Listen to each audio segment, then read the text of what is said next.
Hi everyone. This is Lokesh from the Soul Freedom Show, and this is Charlie and Colleen. Hi Charlie. Hi Colleen. Hello, Cash. Hi, everyone. Hi, Lokesh. Hi, everyone. Cool.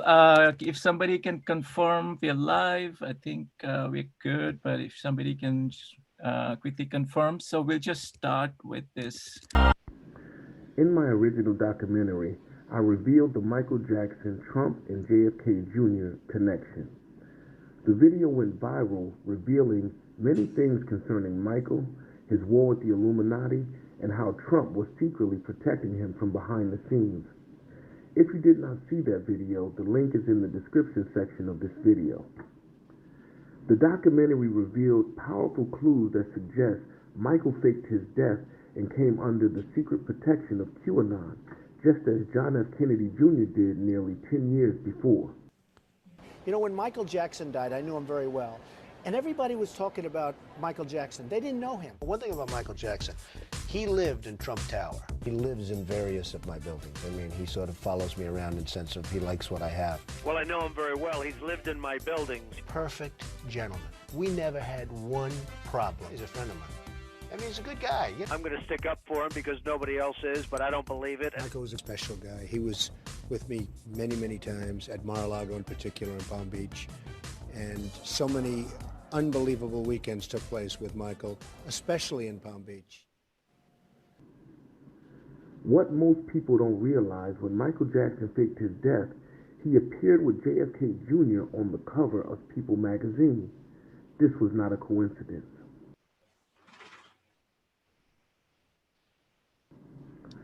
The purpose of this video is to reveal the Q confirmation that JFK Jr., Michael Jackson, and Princess Diana are all alive, faked their death, and are under the secret protection of QAnon and Trump, and will soon be revealed to the world. Let us start with JFK Jr. There have been many confirmations. Most anons point to Vincent Fusca, the strange character who appeared at the Trump rallies. But let us look for the truth in plain sight. John F. Kennedy Jr. has a Twitter account and is dropping hot Q drops daily as we march toward the Great Awakening.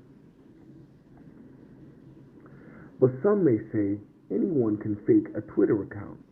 Well, let me point out some things that many people may have overlooked about this particular account. Notice the picture on the profile background. It is taken from a position extremely close to the president's limousine. Only person that can get that close to the president and take a photo is Secret Service, but we will get to that later. Let me point out something else about JFK Jr.'s Twitter account that many people are overlooking. The truth is hidden in plain sight. His profile image is the official government seal of the President of the United States. If this was not JFK, I promise you, this individual would be locked in federal prison. Due to the nature of this military operation to take down the Illuminati, JFK Jr. has concealed his identity from the public and has appeared in many different disguises.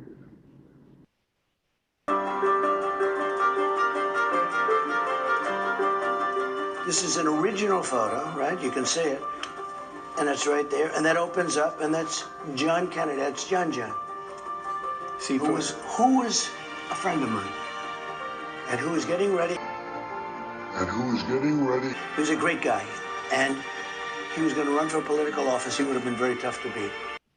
JFK Jr. has also appeared on Twitter as a Secret Service agent that works closely to the president using the name QAnon, merging the Q from QAnon to the John from John F. Kennedy Jr. Let me ask you a question. Have you ever heard of a Secret Service agent with an active Twitter account? QAnon in a recent tweet revealed that he was actually JFK Jr. and gave evidence to back it up. Look at this.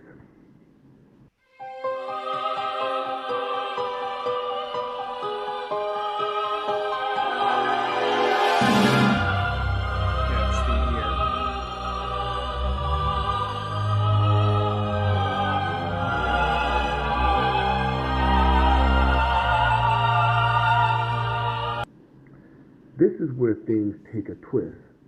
Immediately after confirming his identity as JFK Jr., his very next tweet, he confirmed that Michael and Princess Diana both faked their death and were secretly under protection of Q by posting the Q memorial at Michael Jackson and Princess Diana's memorial site, which was strangely identical to the Q memorial of John F. Kennedy Sr.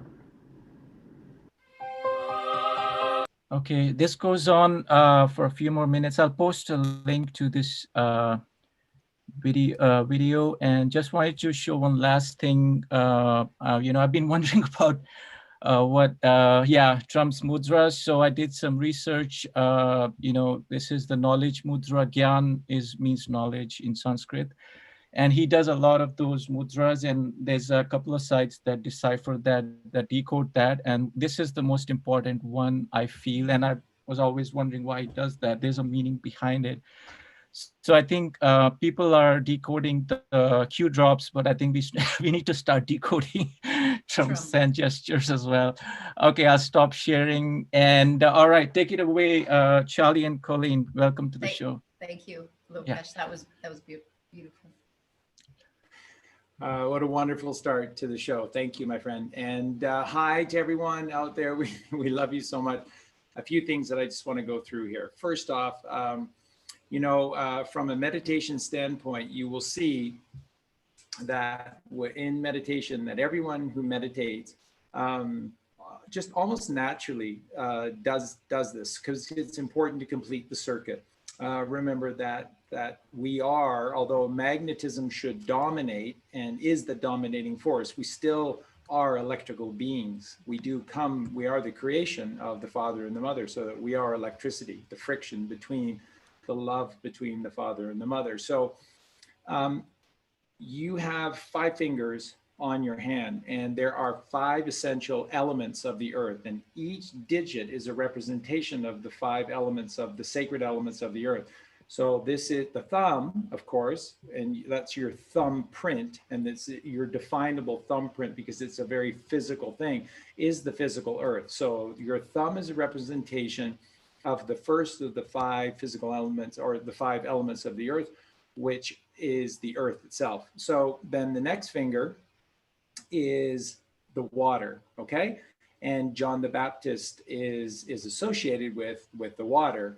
And water is a representation of cleansing. And so because it's connected to the thumb, the earth, water is always associated with the cleansing of the sins, cleansing of the mud and the muck and the dirt and the lies of the earth. And that's the symbology of Ionis, or John the Baptist of the Bible, is to give Jesus Christ on his journey to become Christ Jesus, is to wash away all the lies that have been taught by the hands of man. It washes away the physical sins and the lies of man, and it reveals God and God's truth. So that is water. Then your middle finger is the air, and that of course is rising in the air, and the eagle will rise again. And so it is in the air as we rise that it is perfectly silent. And so your middle finger is always a representation of meditation. So when I meditate, I have always instinctively connected these 2 fingers together. So this is where I really belong and connect to so well, which is floating, rising in the air in the beautiful silence of the air, the breath of God.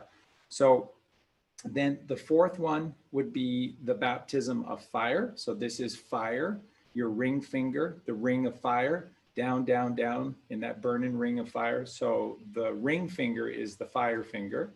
Okay, this is the baptism that comes later. This is very important because you have to be baptized of the body and the soul, the baptism of the soul and the spirit. And this is the second cleansing. And this is the full cleansing of energies. It's an energetical fire, and it cleanses away all low energies and only reveals which is high, holy. And therefore we can rise. That's how we can rise in the air, is this second baptism. One will come later and will gift you the second baptism of fire. Only God can do that. And then the final finger is, as Nikola Tesla knew, and Tesla liked when he meditated, Tesla liked to meditate with the fifth finger, which is the ether, which is the magnetic electrical reality of who we are and where we are. So God, we are creation. We are the created in the image of God, and God is in within all things. What is within all things? The magnetic electrical ether. God is energy. We are energy, and our essential energetic form is the ether, which is this perfect, powerful magnetical force, and in between that is the electricity to give us a polar opposite, to give us a choice, the ultimate choice, which is to live and to die, or to live forever as we exalt ourselves eternally up into heaven. So when you meditate, you can play around with each of your fingers. And what Colleen likes to do when she meditates is this. And that's all of them. That's all of them. And that is a very, very powerful form of meditation as well, because that is, and it's typical with the feminine, the beautiful sacred feminine energy, which is deeply alive within Colleen, because that is what the mother does. The mother just wants to hug and hold everything. And I'm such a guy because I just want to disappear. I want to rise up into the air and be alone. Just leave me alone for a little while, like a bit alone in the air. So I got to choose this one. And then the mother, she does this. So there's a little lesson for you with regard to meditation. One other quick little point, which we can maybe at the very end of this, I can show you as well. But if some of you are still kind of struggling a little bit with this dropping into meditation, remember, that's why in the meditation podcast, I taught about virtue, be virtuous. When you are virtuous, you're filling up with light. And when you become light, it is so easy to become one with the ether, to become one with the metaphysical, because the metaphysical is, air. It is our ether. So it's easy in every sense of the word when we just start to make every decision on our lives righteous ones. Go to the right, cast thy net to the right. But what the ancients have always done, and this is what I used in the very beginning because it's an ancient thing. And by the way, it's what Steely Dan shows on the cover of their second album, which is Countdown to Ecstasy. So the first album of Steely Dan was Can't Buy a Thrill, which is rooted in the lower Muladhara chakra. You see each one of their first 7 albums is about, each is based on each of the chakras. So the whole first album is stuck in that root Muladhara chakra. Every single song, Reeling in the Years, Do It Again, it all relates, Dirty Work, it all relates to being stuck in the root. So the second chakra, the sacral plexus chakra, the sacred place, is the sexual chakra. And this is where we have to raise the Kundalini. And so look at all the songs on that album, starting with Bodhisattva. And My Old School, they're all talking about exalting ourselves upwards via the Kundalini, and therefore we have to be in meditation. So what's the cover of Countdown to Ecstasy, the second album? That is 3 figures that are staring at the monadic circle on the wall, which is a circle with a very fine dot in the center of it. And you see one of them who has achieved nirvana, which is the now, and you've won when you're in the now. And he's looking at us with this very sublime, just very peaceful, sublime look on his face, while the other 2 are dropping in to this process. And what it is just letting go. And so helping you to meditate, to drop into meditation, the monadic circle, you're just staring at that little dot. And what will happen typically quite quickly is that the outer circle will disappear first. And so then all that's left is you're staring at the single eye, which by the way is God, is a representation of God, until you are so connected to it, the single dot just, it'll split first into 2 and then it disappears. And when it disappears, it's a symbology that you are now within. You're outside of your physical 5 senses and you're now in your head. 6, and 7 senses. The third eye chakra, ajna, seventh chakra, the crown. And so I just wanted to share that. Secondly, Yeah. is we're okay. I didn't want to scare people by putting that post that I did out yesterday, but you have a right to know what's going on. And the fact is, it's been going on for quite a while, and we never share that stuff with you because we don't want you to be worried about us. And secondly, we don't worry about it because we know that we're connected to a greater plan, a greater purpose, and that we are completely protected. But this last week, holy cow, that's just pathetic, because we are just two little Canadian kids, a couple of hobbits that just love to be. And them, wow, the stuff the shenanigans that are going on with us is pathetic. So they, without any effect to the people in our area, there's nobody really close to us, but in this area, nobody else was affected by no internet, but we were. No internet for three days. And our phone signal, which is not connected to the internet, it was going on and off, but mostly off. So we had no phone service as well. And then at nighttime, I didn't even share this with Colleen because I didn't want to over concern her or anything. But at nighttime, there's drones. We used to have some drones in the fields around us. Remember, we live in the middle of nowhere. So how they even get out here or know these coordinates is incredible. But there had been these little drones you could tell by their lights, and they're just sort of going around the house. So we're being watched, and then I guess it's about three nights ago now, when I was just completing all of my chores outside of the property and just emptying things out and getting ready to go back in. Then there were 2 gunshots in rapid fire that were clearly, by the rapport, were fired in my direction.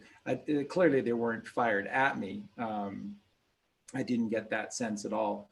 And I'm so tired at the end of the day that I really didn't even bat an eye. And I did.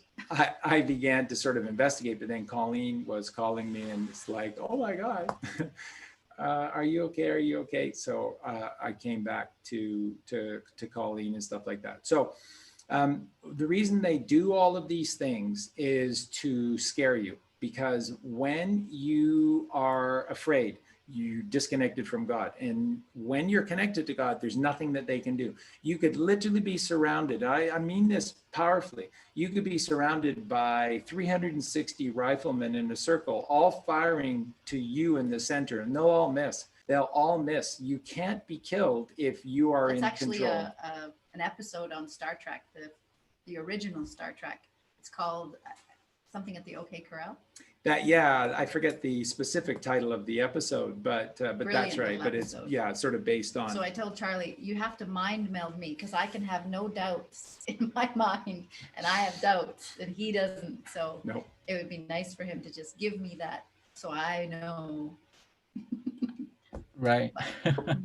So to that end, just don't worry, don't fear, but you should know. And the reason that it is a frustration to me, and I have succumbed to frustration over the last week, is because there are so many of you that have been reaching out. Things seem to be escalating. We could feel this past week, a highly energetical week with a lot of people's energy sort of surging. Right. We have a lot of messages coming in that are like, please, this is urgent. Yeah. And we're just like, we can't answer you. And it's so frustrating because we just feel like our hands are tied.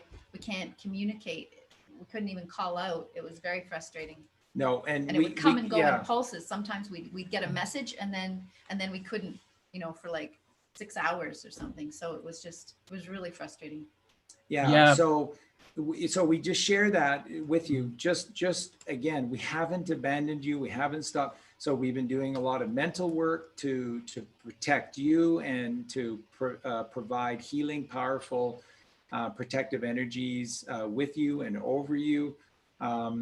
but we haven't been able to be there. But it isn't by any kind of choice. We want to. And so, and they have, it's unbelievable. They have just essentially shut our YouTube channel down. We're basically getting almost no views on our videos. The subscriber count has virtually stopped. And then they just whacked 3 of our best, most important videos out of the blue, took them off YouTube and stuff. Is that so one of them you re-uploaded yesterday? Is that the one? No, not that. That's a brand new one. That's a new one, the yeah. Jesus Christ one. Okay. That's So right. I wanted to quickly interject because today is September 11 and it's a important date, and like we were talking about it last time, a lot of people came to know about the truth because of what happened there. And I know numbers have to do with that as well. So do you have anything to say about why 9/11 or any of those numbers are important, and does anything change after today? Do you want to start with that, or? So yeah, they are powerful numbers. And of course, 9/11, 9 is God consciousness, and 11 is the master number. 11, 22, 33 are the 3 master numbers, and 11 is the master number because it is the twin temples of Solomon's temple. And Solomon's temple in the Bible is just talking about your brain. The whole Bible should really be called enter your name here. That's what it is. It's about you. The whole Bible is about you in a series of allegories with these people that they say existed. And of course, the beautiful energies of these creations do exist and will always exist, but they're there for us to learn from.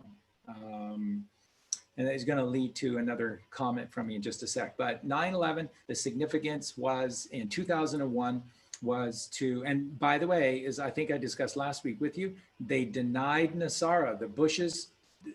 It was the second time of the rollout for Nasara was supposed to be September of 2001.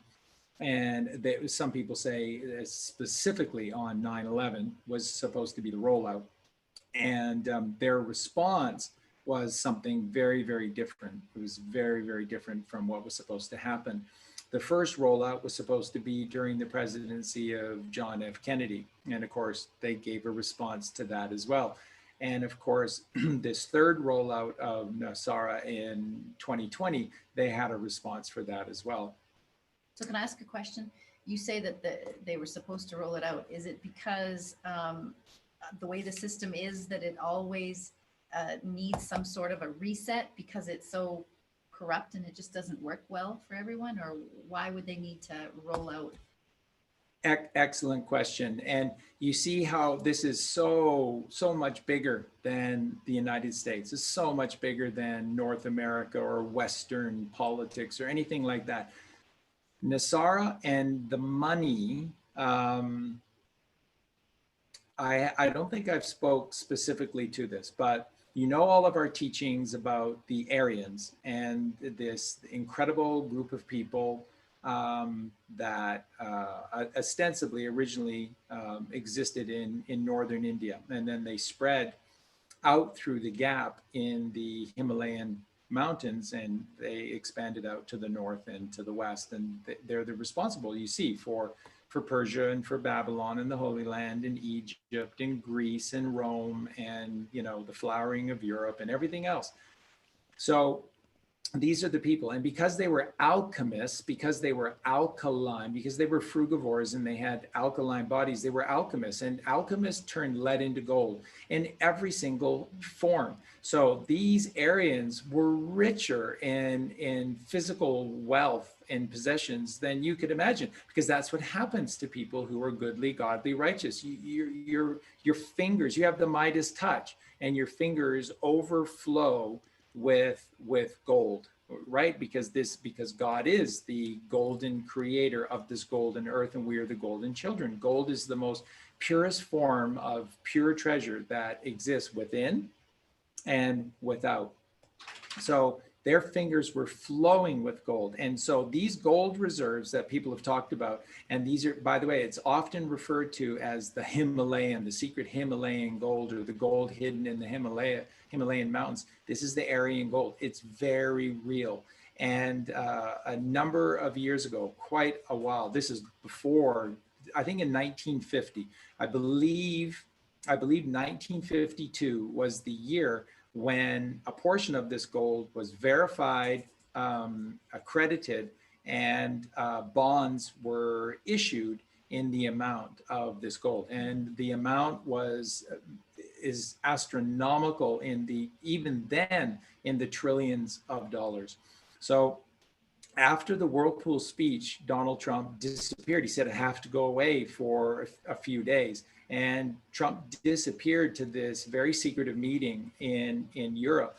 And this is where they dealt with the Fed, the Federal Reserve, once and for all. And so the total debt, it was north of $16 trillion of every registered corporation, corporate country on earth.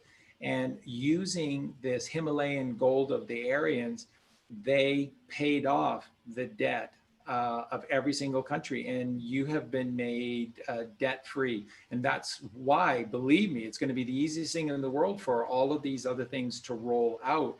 Trump absolutely is going to be able to roll out all of these gifts and wonderful surprises for you, because there's no debt.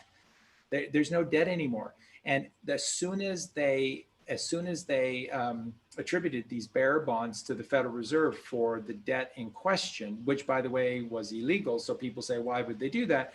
Well, because the next step, and the very next step was, as soon as the transaction was completed and everything was signed, they then arrested every single member, the remaining members of the Federal Reserve that were there, and served them with hundreds and hundreds of crimes against humanity, and seized all of their possessions, and they'd seized back all of those bearer bonds, non-negotiable bearer bonds, to the amount north of $16 trillion.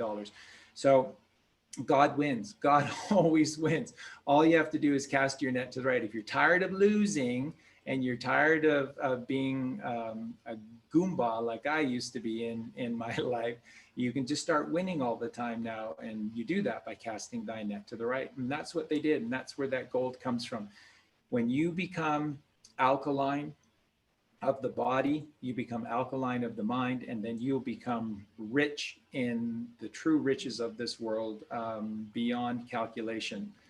That's just the right way. It is what it is. So you want to add to that? That's great. So yeah. One last little quick thing, Lokesh, and then we can just jump into the show, whatever else you want to do. And I just want to, this is another warning, and you will clearly, if you saw my new video, which I just released yesterday, which is Jesus Christ Becoming Christ Jesus. It was supposed to be released prior to number 20, which I did about 5 days ago, which was the takedown of organized religion from A to Z. But it just didn't happen that way because we didn't have access to internet. So, but in that video, the one that I just released again, it just drives this point home so very clearly. And I want you to really, really, really listen to me for a sec. And if you're going to trust us in anything, this is what to trust in. This is very important for you to listen to and understand. They still feel there's a way for them to win this, because they know that reincarnation exists, and they feel that they are going to reincarnate back into themselves or into these same crappy families, because there's such a small group that are as evil as them. And that evil energy has to go back into a carrier that can handle the evilness of their energy. So that's the ultimate goal for them, is to reincarnate back into themselves. That's the ultimate thing, is for them to just come right back into themselves. And then it's kind of their loophole way to live forever. Startling, sickening, incredible. That's who they are, and that's how they think. So why do they think they can still win this when clearly they've lost? And the reason is because they've left a ticking time bomb. It's what we're going to deal with and talk about when I get the time to finish the adrenochrome A113 podcast that we have told you about, and it's brilliant. And I'll get it as soon as I can for you. But they still think they can win this, and this is why. They've left a Trojan horse, the ultimate Trojan horse. And this Trojan horse, folks, is Lucifer and Luciferianism.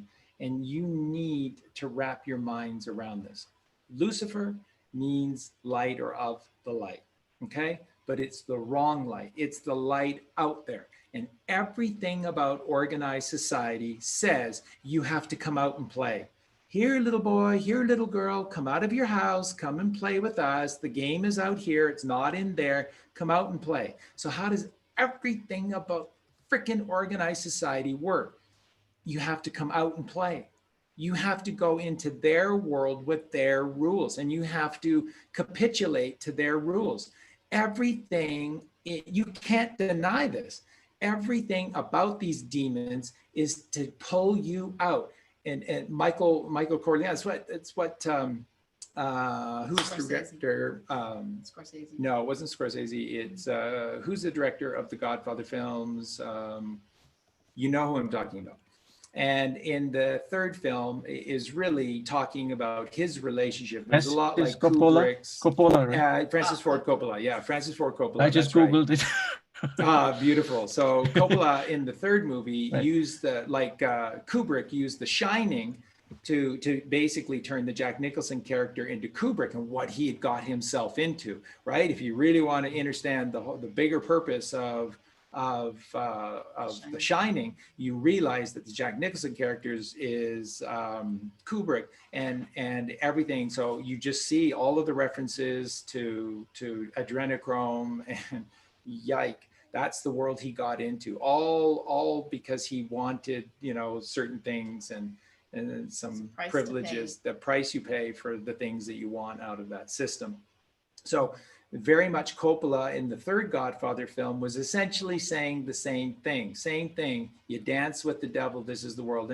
And Michael Corleone, because the whole movie, he's trying to take control of immobiliare. And if you study immobiliare Italian, but it comes from the Latin, that essentially it's the world within, and that the real estate of the world is the real estate within yourself. And it's the most important in the movie. They were saying that it's the most important, valuable company in the world, and he wanted to take control of it. And the demons of the Pezzavante, of the Jesuits, of the Catholic Church, were never going to let Michael Corleone get access to this company and control of them. So what Michael says in the movie, every time I think I'm out, which is in, they pull me back in. They pull me back into their world when I got out of their world and went into myself. So, because he's trying to purchase, the symbolism is he's trying to purchase immobiliare, going within. And every time you think you're free of these demons, they pull you back out into their world. That's how this world works. And this entire system is called Luciferianism. This is what it means. Don't let anyone tell you any different. I guarantee you, this is it. And it's the ultimate Trojan horse, because the only truth that exists is within you.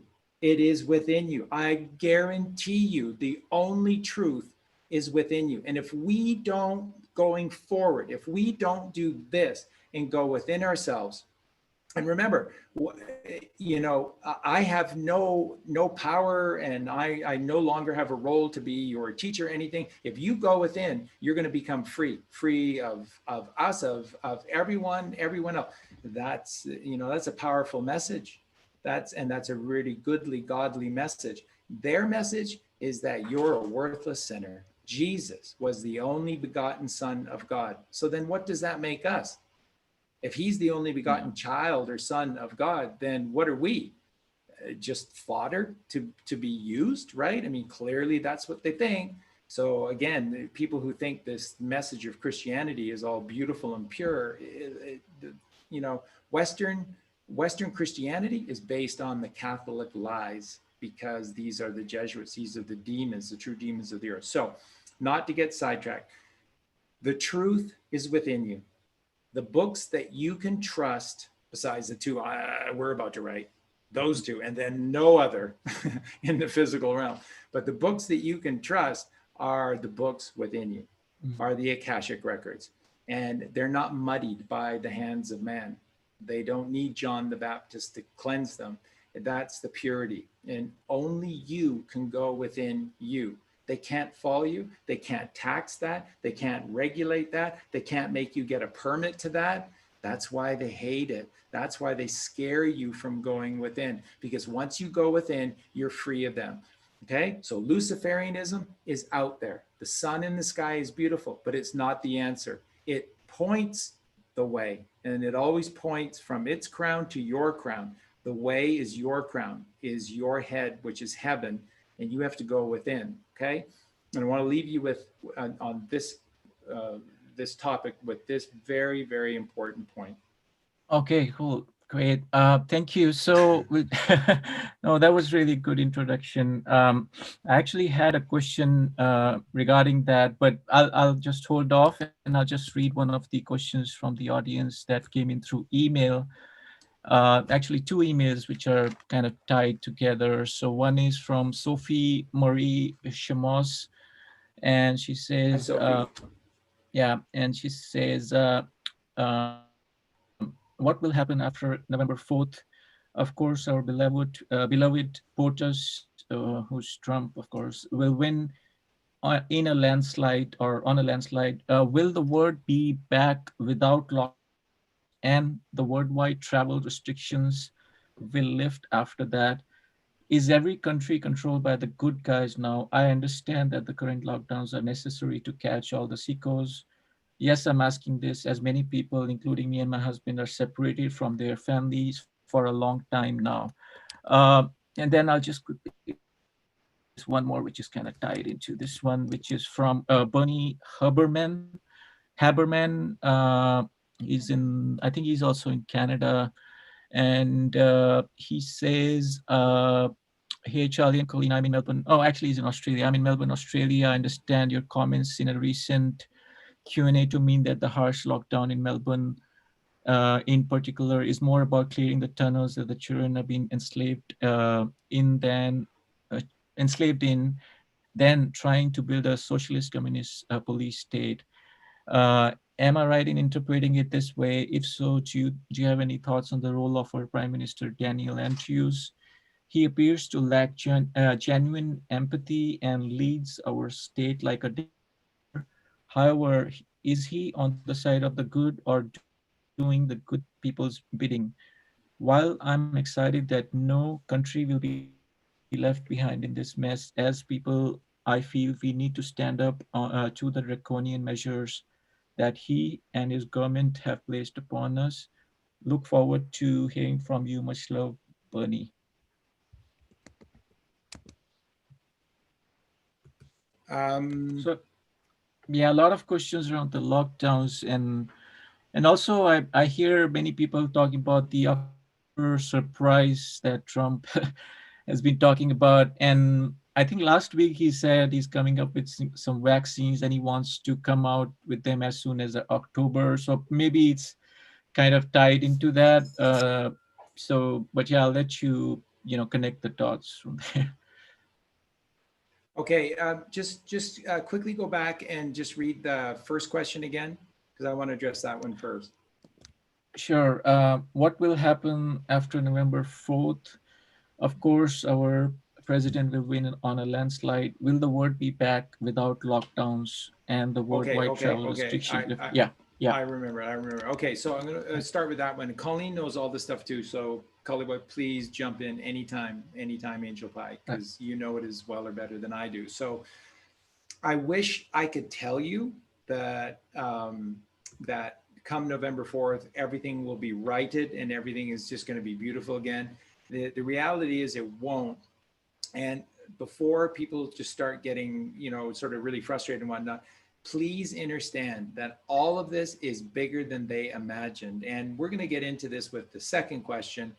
of which Colleen has spent this whole past week without internet, studying and detailing and really coming to know just how grand everything is in New Zealand and Australia below the ground, and why, which we're going to unveil to you today. Jean Decode does a wonderful job with this, but I think we'll be able to add some more of the bigger picture for you today.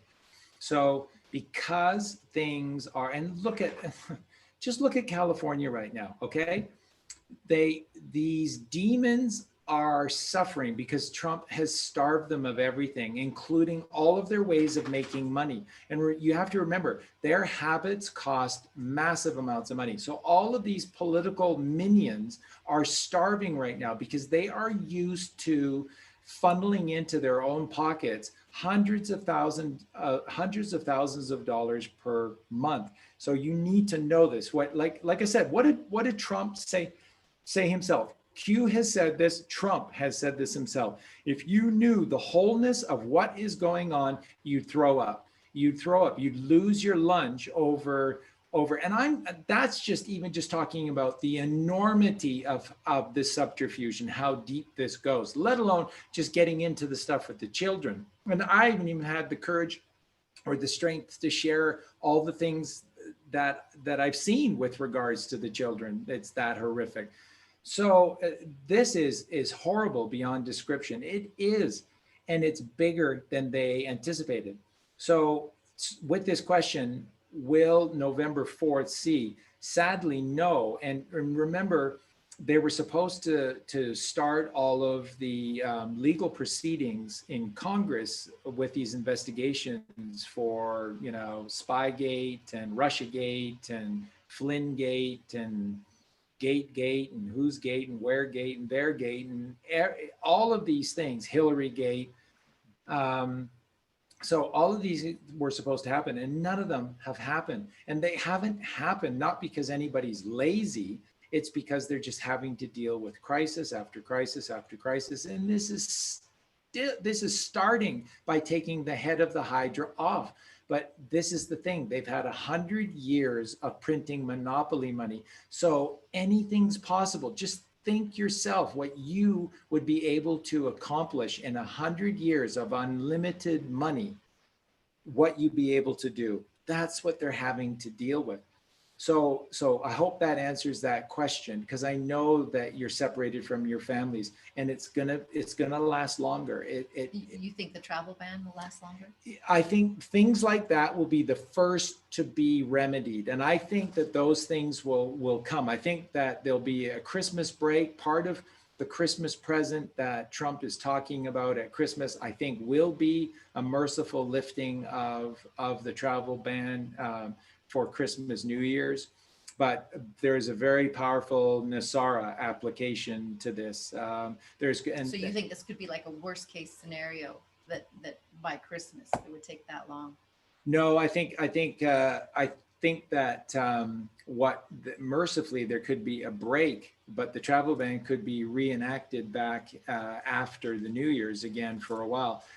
It's just that they're so far behind in all of these things. Remember, they still, even though the election has won, they're going to have to deal with these Democratic states responding November 4th going, no, he didn't win. No, our own polling numbers show that we won, and we don't agree with any of this. And so in the meantime, Nancy Pelosi needs to take over. And then I guarantee you what Nancy Pelosi would do in 3 or 4 days or 1 or 2 weeks of temporarily being in power, she would issue all this money to all of these states and cities that are in emergencies. So California, and people are screaming and complaining because, it's killing my children, it's killing me, I can't see, it's destroying my throat, my retina, all of these things, what's happening in California.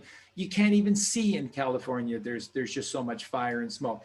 Who do you think started this stuff, right? It's Nancy Pelosi running around with her little lighter and lighting all of the stuff. The frickin' Or her Antifa. Of course, it's the Antifa. It's these agents that do their evil bidding, or directed energy weapons. Exactly. All of these things that they've done. Now, yeah, I was going to say, I'm actually in California, in the Bay Area, San Jose, near San Francisco. And there was like 3 days back, it was like 100 degrees. And just 2 days back, just the day after, like it was so sunny, like 3 days back. Suddenly, just like the sky went red and it's cold. Suddenly, it's like it's like one so hot and the next day is so cold and smoky and the sky is red. So I don't know if it's possible naturally. So I don't know. Yeah. Not at all. So the reason that they're doing this is because they can legitimately, in the eyes of the public, claim state of emergency. And then that's when Trump is, from a federal standpoint, is obligated to rush in and provide assistance. And of course, the only assistance they want is money. And then what they would do is they would stop the fires, and they wouldn't even really care so much about putting them out or protecting anyone or anything. They just want that money for themselves. They need this money. So again, they're all looking to attempt to do this, that, or the other thing, and they need access to these funds. So all of this is about trying to pressure, through public opinion, Trump into giving all of this money. And so Trump has all of these solutions because he has access to all of this money. And Trump is asking for ratification from the Democrats first, and then all of these incredible things for all the workers and families in America will be unveiled. And the reason he's doing that is because in plain sight, everyone can now see that the only reason these things are not rolling out right now is because the Democrats have not signed off on any of these things. And they're saying, we will, but you got to give us this money. We want over $1 trillion. And of course, ostensibly to help these states and whatnot. You have created this mess yourselves. You have created, these are all artificial constructs with the Antifa rioters and now the fires and everything else that's gone on. You've created it, and you want this money for yourself. And so we're now at a standoff between these two. And this, of course, is, and you may not like this, and you may just say, why do we have to be caught in the middle? But you just need to remember, this is a 6,000 year plan of these demonic energies. This is the Babylonian age. This is the age of the masculine, the penis that is running amok. It has no connection to the father, it has no connection to the mother, and it is just running amok. So essentially for 6,000 years, a big penis has been running around murdering everyone and stealing everything.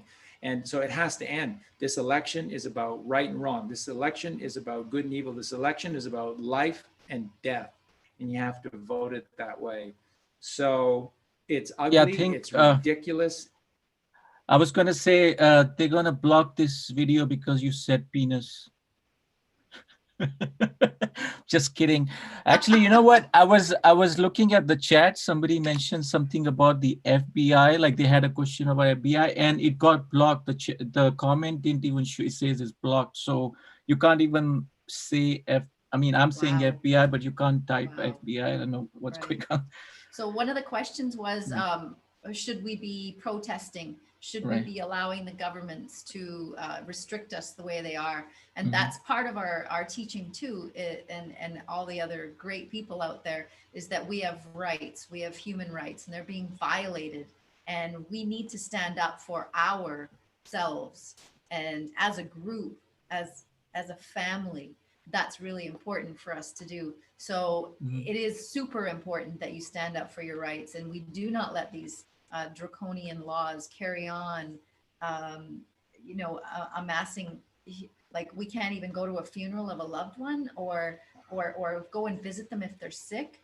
Like that is just absolutely wrong, when we know that this pandemic is not, and all of the statistics that are coming out in the truth are stating that where there was a spike in this coronavirus, and now is very low, and there's no deaths, and there's, like, come on, the statistics are there. The doctors are all out there now saying that this is not right. So when we have all of that positive feedback, we should not be allowing these people to suppress our rights.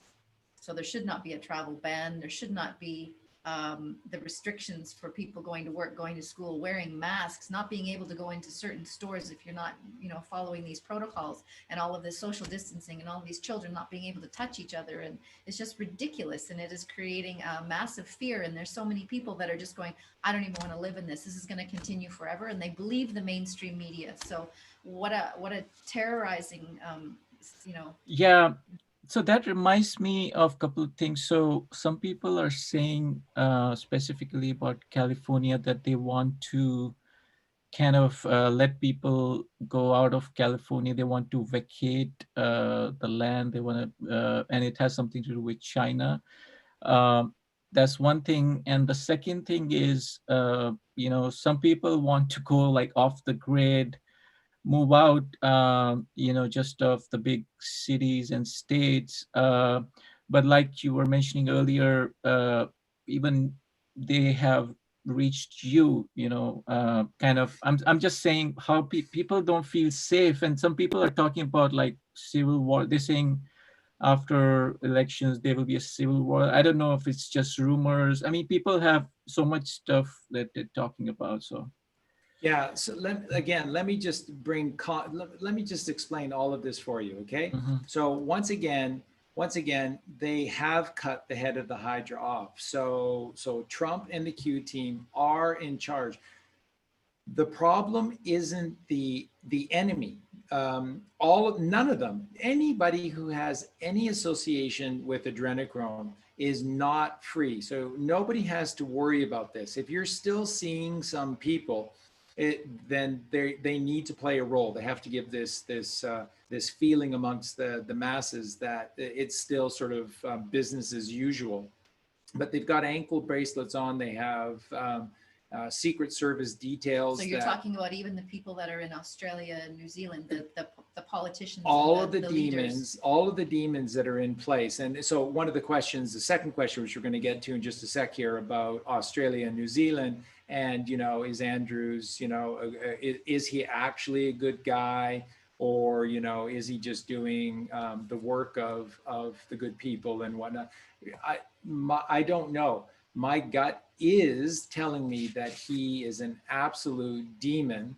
But again, you just can't have this massive change, because then it would all get back to Trump, and Trump is in the midst of trying to run a conventional election in the United States. And if this stuff starts coming back via the mainstream media in ways that they can prove it, that Trump is literally the de facto president of every country in the world, and that he's not focusing all of his attentions on America, he's focusing all of his attention on New Zealand and Australia and South Africa and the UK, et cetera, et cetera, et cetera, then this is going to cause chaos in the United States. And they just have a conventional election to go off smoothly and win on November 3rd. So what I'm trying to explain to everyone here is this, that it is complicated, but what makes it complicated is that we, the masses, complicate things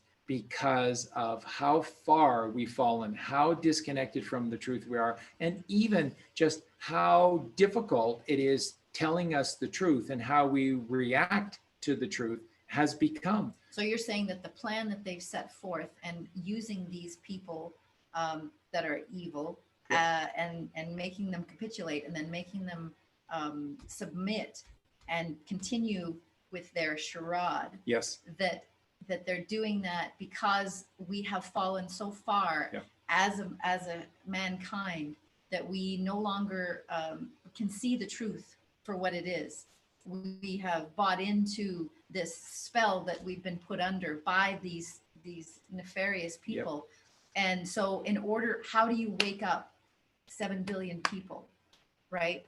How do you wake them up to the truths of what's really happening down below and up above the earth? How do you do this? So you're saying that this plan that they have, that's put in action, that makes it look very, very difficult to believe, because those of us that are trying to portray what's really happening don't even look like we have any proofs, right? That's very, very challenging. Yeah. And so they're doing all of that to wake up the masses. Is that what you're saying? Yeah, absolutely. That is exactly it. We are the ones. So everybody complains and complains and complains about, well, if this is real, get a hurry on with you. Just so wow. This is not a conventional war where everybody's in the trenches with guns and bullets, and our homes are being destroyed by bombs. So this is not a conventional war, and we've never been in a war. So this is also new to us, but this is a different type of war, right? And this is the biggest war that there's ever been. And we don't even know we're fighting it. Most of us don't even know we're fighting it. That's right. And that's challenging. And if more people don't wake up to this, what's going to happen? Like again, with most of you, you say, just pass this stuff and let's just get it over with. Well, because then you're dealing with, say, 40% of the population in some of these countries that are going, wait a minute, there's no war, and the Democrats aren't bad, you're bad. What you did, you're so that's the Trojan horse that you were talking about. Once again, the program is inside of us, and it's like the Matrix, right? It's like the program is inside of us. So it's so easy for us to cognitive dissonantly forget about what's really the truth and what really happened. If they don't even have the vaguest idea of what's happening below or above, it's so easy for them to just negate everything and just go on this tangent that we've been programmed to believe that there's really nothing wrong, and we'll just continue with the system, and there's nothing really wrong with the system. Yeah, there were some bad guys, let's just get rid of them, and then we'll start all over, right? And you give me all this money, and then maybe I can become the leader of this whole thing. It's like, no, you don't get it. The swamp is out there and it's in here.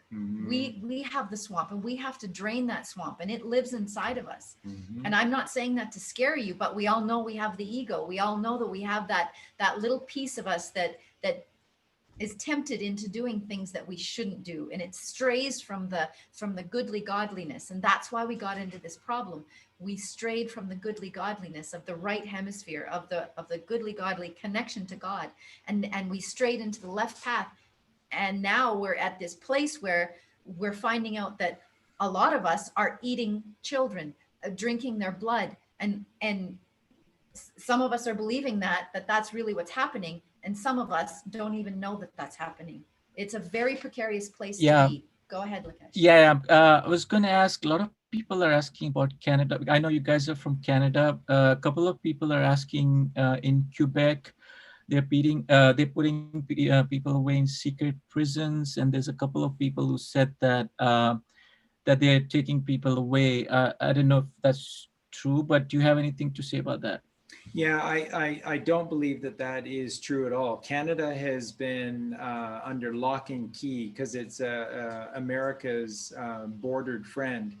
And it was the first that they literally went into and created a shadow government for. So Trudeau has not been in charge. The evil ones in Canada are locked up, or again, like Trudeau, those that have to have a public face, have ankle bracelets on, and they have their own security details, and they're not alone ever, and they are being securely detailed.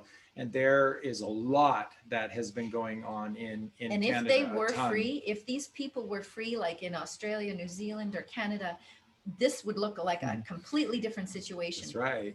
We would not be sitting here talking to you. I mean, we wouldn't have the restrictions would be crazy. Yeah, and there would be, go ahead. No, I'll let you finish. No, go ahead. I was going to say, a lot of it, the fear is, obviously it's created by media, but it's also created in our minds, meaning the more we think about it. So I'll give you an example, like 2 or 3 weeks back, my parents who live in India, they wanted to visit my sister. She lives in New York. So what happened was, we didn't even know that the travel has opened up. Like 3 weeks back, a lot of the airlines, they've opened up the international travels. So I'm saying that because a couple of people mentioned in the emails that they cannot travel. But then my sister and me and my brother, we did some research. We found out that it's open. So some people are so much into the fear, they don't even know that That's right. things are possible because of, I mean, first of all is media for sure, but then because we just keep those thoughts and keep rotating inside our minds instead of just opening up, then yeah, things are possible. We can do whatever we want, like, you know. And then they just came to New York like a couple of days back, and they're fine. Yeah.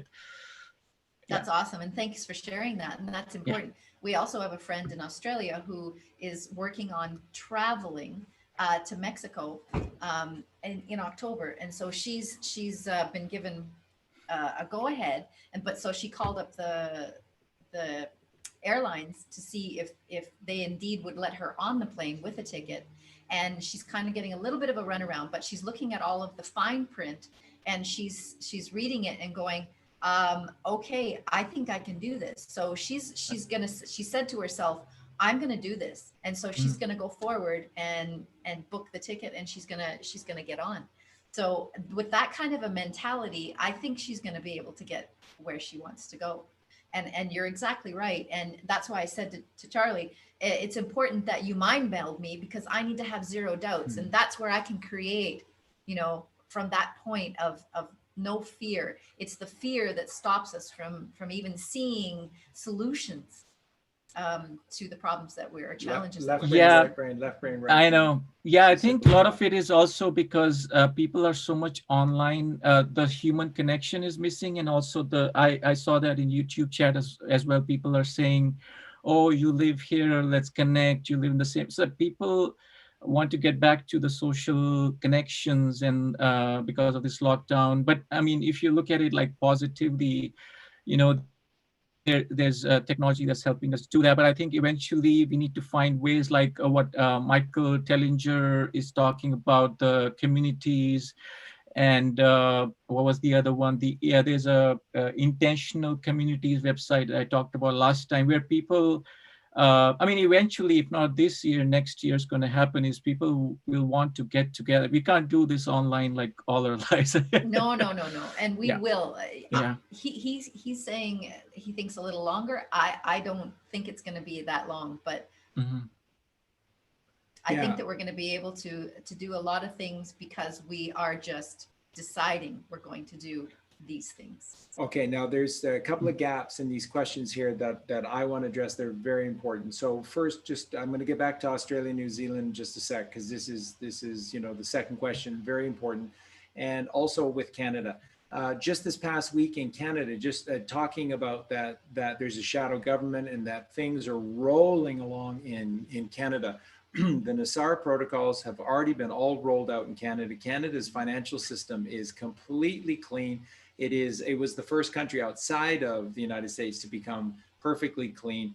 Their entire financial network was shut down between, just trying to think of the days again, July 2nd to 9th, I believe. It was 7 days, July 2nd to 9th. And that was a complete restructuring of the Canadian financial system before they brought it back online.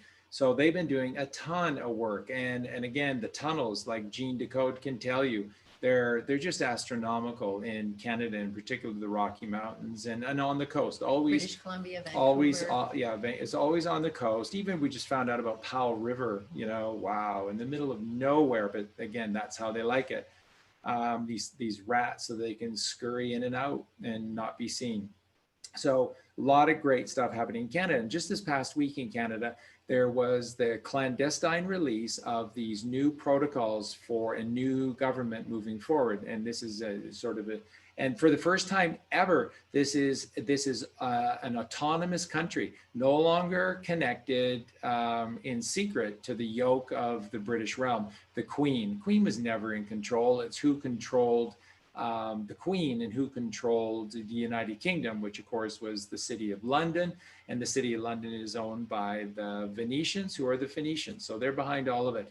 So the protocols of a new country called Kanata, which is Kanata, which is the name that the natives had, ostensibly the natives had, for the area in and around Upper and Lower Canada when it was first settled.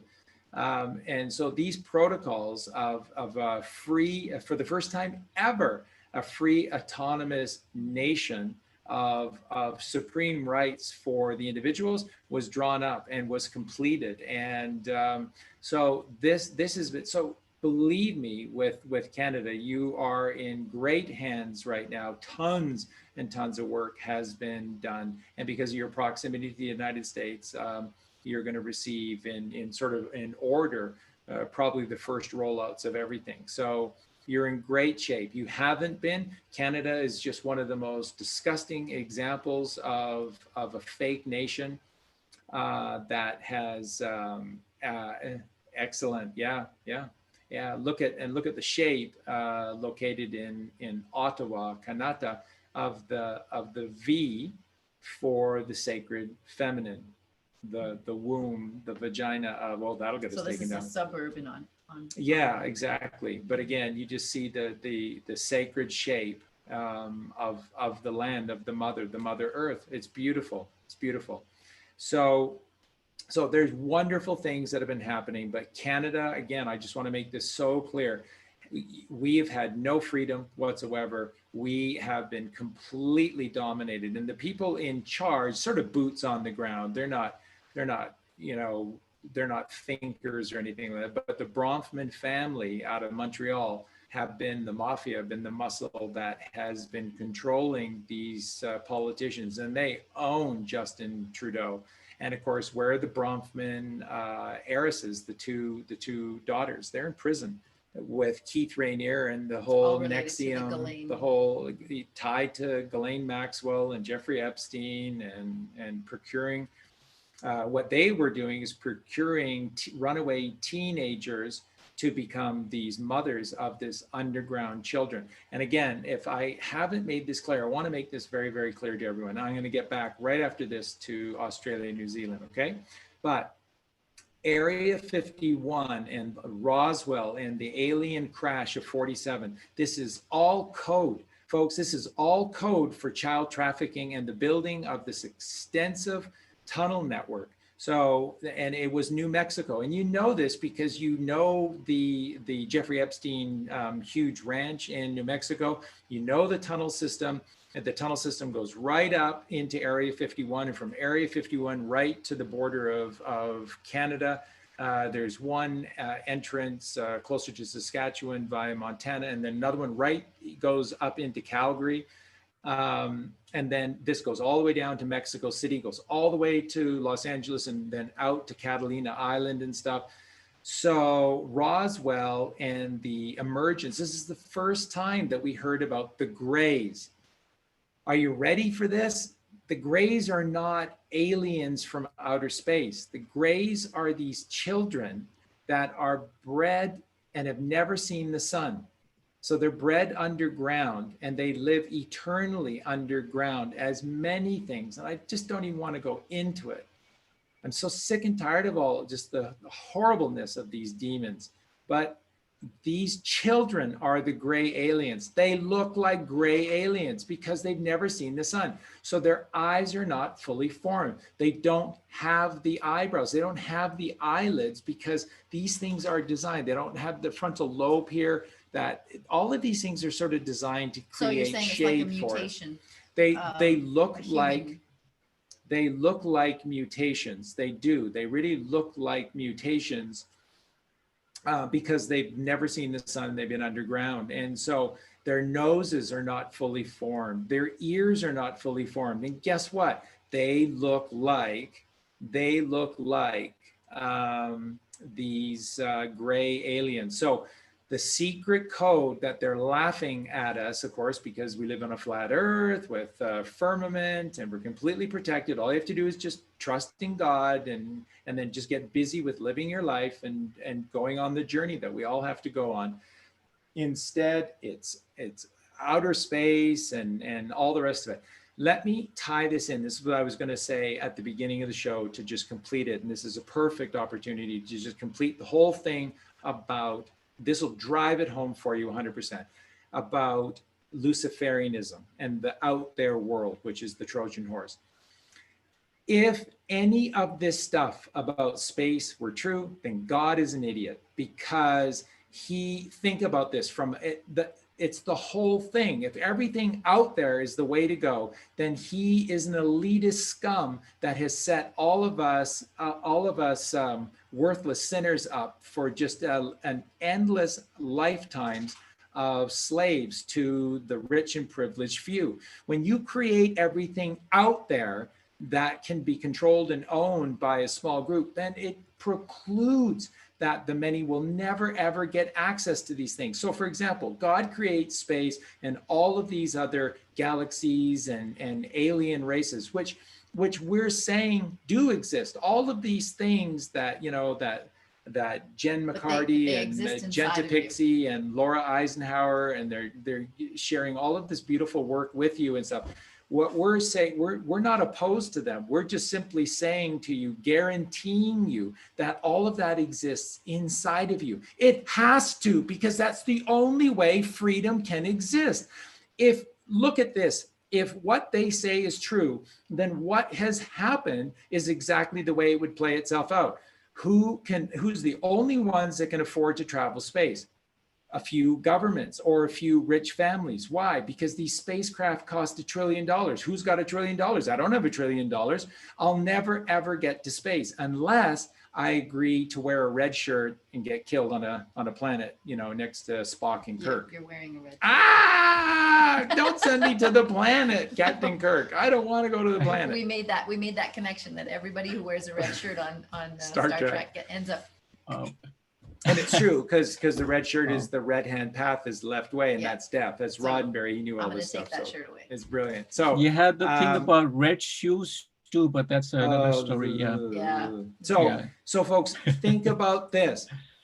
Space has to be inside of you, because it's the only place that we can go whenever we want to go. We don't need a license. We don't need teaching. We don't need training. We don't have to belong to their fraternity or society or whatever else.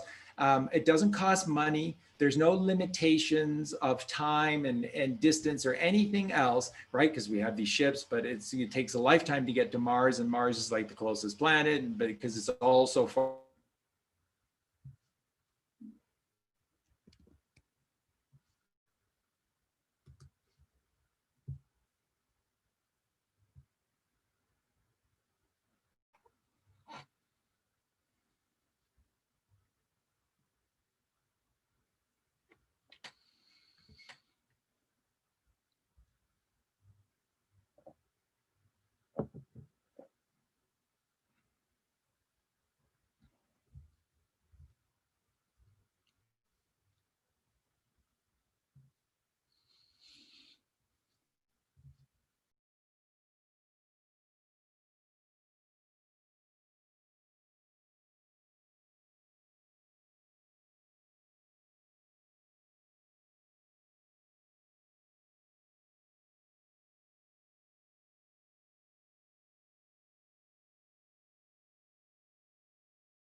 Exact point. Okay, you're back. Yeah, we'd lost you for a second. Can you hear me? Yes. Okay, we lost you for about a minute or so. So yeah, keep going. Folks, this is the second time today that this has happened, and both times I have been sort of putting the finishing touches on explaining Luciferianism, and both times today we have just been shut off like that. Don't call it that, then call it something else. Yeah. So call it a red shirt. Just call it a red shirt. The red shirt. So what I'm trying to point out is of course that this information is the end of them. It's the end of their secret plan. It's the end of their Trojan horse. And so folks, please, please, please, that's why you're seeing us shut down, and Colleen and I, everything shut down and given no access to connect with you. Well, they have an algorithm that they use. For sure. So what we're saying is very powerfully that everything is within you. Everything is within you. The road lies within. You must know this. You must know this. You must do this. And that's what we say. Nothing will happen to us. No one can take us out. Empower ourselves. That's right. And we're going to stay and teach. And what you need from us week to week, we're going to stay here year after year. And of course, we're going to open up our property, our land for people to join us if that's what they want. We're going to just build the most amazing community here of like-minded people. We're going to win. God wins. Just choose to cast there will be pockets of that happening all over the world. Everywhere. Michael Tellinger's got his little one small town. Fantastic. There's many people, like you were saying, Lokesh, about the intentional communities, and people want to do this. So this is the empowerment of us taking charge of our lives and joining forces with each other and becoming communities and like-minded communities and just spreading the creation and the beauty everywhere. And Trump has helped us, and he's aided us by taking the major villains and putting them away. And so now it's our turn to take back our power. Why and do to you show think, everybody what we want to build, the goodly godly way, not the left-hand path anymore, not Hollywood, we don't want to resurrect any of those things. We want to create an entirely new system built out of truth. Yeah. So when we were doing the interview, or we were asked to be on that show with Robert Steele, and he was kind of railing on Trump a little bit because Trump was not connecting with sort of leaders within the Black community and whatnot. And what we were just sharing is that, right or wrong, we're just telling you, guaranteeing you that that's not what this is about. This is a grassroots movement. This is about creating new leaders, and that these leaders have to come from the grassroots. These people who have come before have been polluted, and they're filled with ego, because I'm an important person, and my name carries weight, and you need to listen to me. That's the draining of the swamp within. Exactly. What we need are humble people to come forth and to share their individual brilliance. And see, that's the great thing about Colleen and I, is we're not telling you that all the answers or the truth lies with us. We're saying it's within you. And like a magnetic pole, we are attracting you to us, and then you're going to share your genius with us, and together we're going to make this just the most amazing place. So we have to do this together. Go, Lokesh. So no, So Luciferianism, red shirtism. This is serious. I'm not kidding. There's nothing, I'm telling you, this is the secret plan of how they still think they can win, because this is what we do. So every one of you that is going on about quantum physics and that there's no God, that it's a universe and it's about all of these fifth dimensional energies and stuff like that, I'm sorry, but that is all part of Luciferianism. You must know that there is a creator that is all things. Okay, it's not a masculine thing, it's all things. Okay, sometimes people will say, but Charlie, even you say it's no. When the duality was created of this physical realm, the first thing that was created was the role of the father. The father came first in this dualistic reality, then the mother, then the child. There's a reason for that. It's not biased or sexual at all. It has to do with dielectricity, magnetism, and electricity. So stillness, silence has to come first. It has to, folks. So what we are saying is the profound necessity. You must go within, because within is God, and we have to connect to the creator, the God. So that's what Colleen and I are here to do, to share with you is that, folks, we have got to, the quantum physics thing, that it sounds so good in many aspects and whatnot, it's because they've stolen, they know that the Bible's telling the truth. They know the Bhagavad That's why it Gita has to tells come the from truth. the grassroots, because the simple folk, we will lead the way. Yeah, I want to That's interject quickly, if you don't mind. So I want to just say we'll be going over 2 hours. We were planned for 2 hours. We'll be going over. So people who are asking questions, yeah, just hold on. If not this time, next Friday, we'll do this every Friday, same time. So I just want to quickly bring just one more thing. Many people have been asking about this, is what is called the brucellosis, and they're talking about the food supply being Bacteria. spiked with brucellosis. I'll just read this from Valerie. This came in, and it was in all caps, so I figured it was very important, and people have been asking. So what she's saying is, Charlie, I'm very nervous about what I'm hearing, though by only a few people so far. Food supply is poisoned with brucella. Surgeon Willing, she's gave a link to a video. He claims there'll be symptoms of COVID-19, and then he goes on to say that hydroxychloroquine is part of the con, where they're trying to con people and all that. Okay, I think you got what I'm trying to say, but I'll let you speak about that. I mean, you don't have to. Go ahead. So Yeah. Colleen just has to address a dog Oh, issue yeah. for a sec here. So I hope I hope I didn't interject your train of thought, Charlie. I'm sorry. Well, I'll get back to Australia, because we need to finish this in Australia, Yeah. New Zealand. This is huge and very Okay, important. let's go with that first. Let's go with that first. No, let's just finish. So, Go with the flow, because okay. this ties into what I was just saying about Luciferianism. What you're hearing again, and now attacking hydroxychloroquine.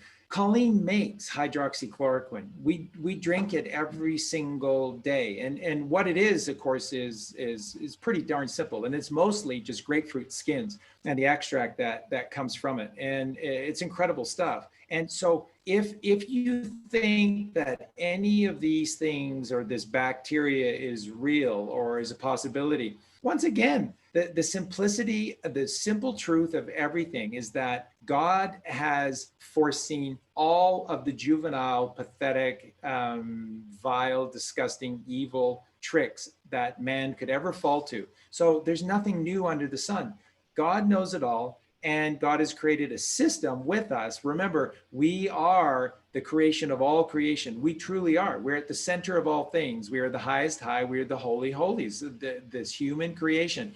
So just be angelic, just be godly, just be right brain, just be alkaline. You can't get sick if you're alkaline. We have shared this with you again and again and again. I don't get sick. Why? Because I take care of the body and the mind. So I am an alchemist. God gave us an immune system, and it works beautifully when you eat the right foods and you live the right life. You get enough sleep. And you hey, even without sleep, yes, you still do. You can push yourself to certain limits. if you're operating in a higher vibration, you absolutely can. Yeah.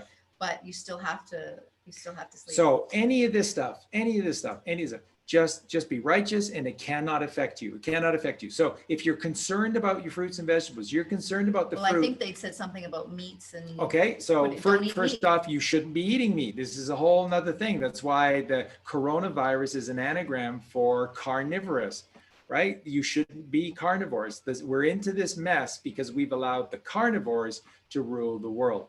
And remember what we've taught you: nobody cooks their food except for the humans, except these, I guarantee you, these Phoenicians, they don't cook their food.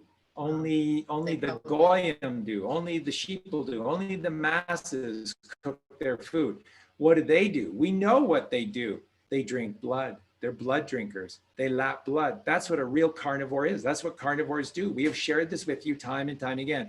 The only creations ever to cook their food is a certain group of of the fallen man, the fallen woman. We have fallen. We just believe these lies and we do what we absolutely know that we shouldn't be doing. So if this relates to a bacteria in meat, you shouldn't be killing animals. You shouldn't be killing anything. And remember, you're not killing a lettuce to have a salad.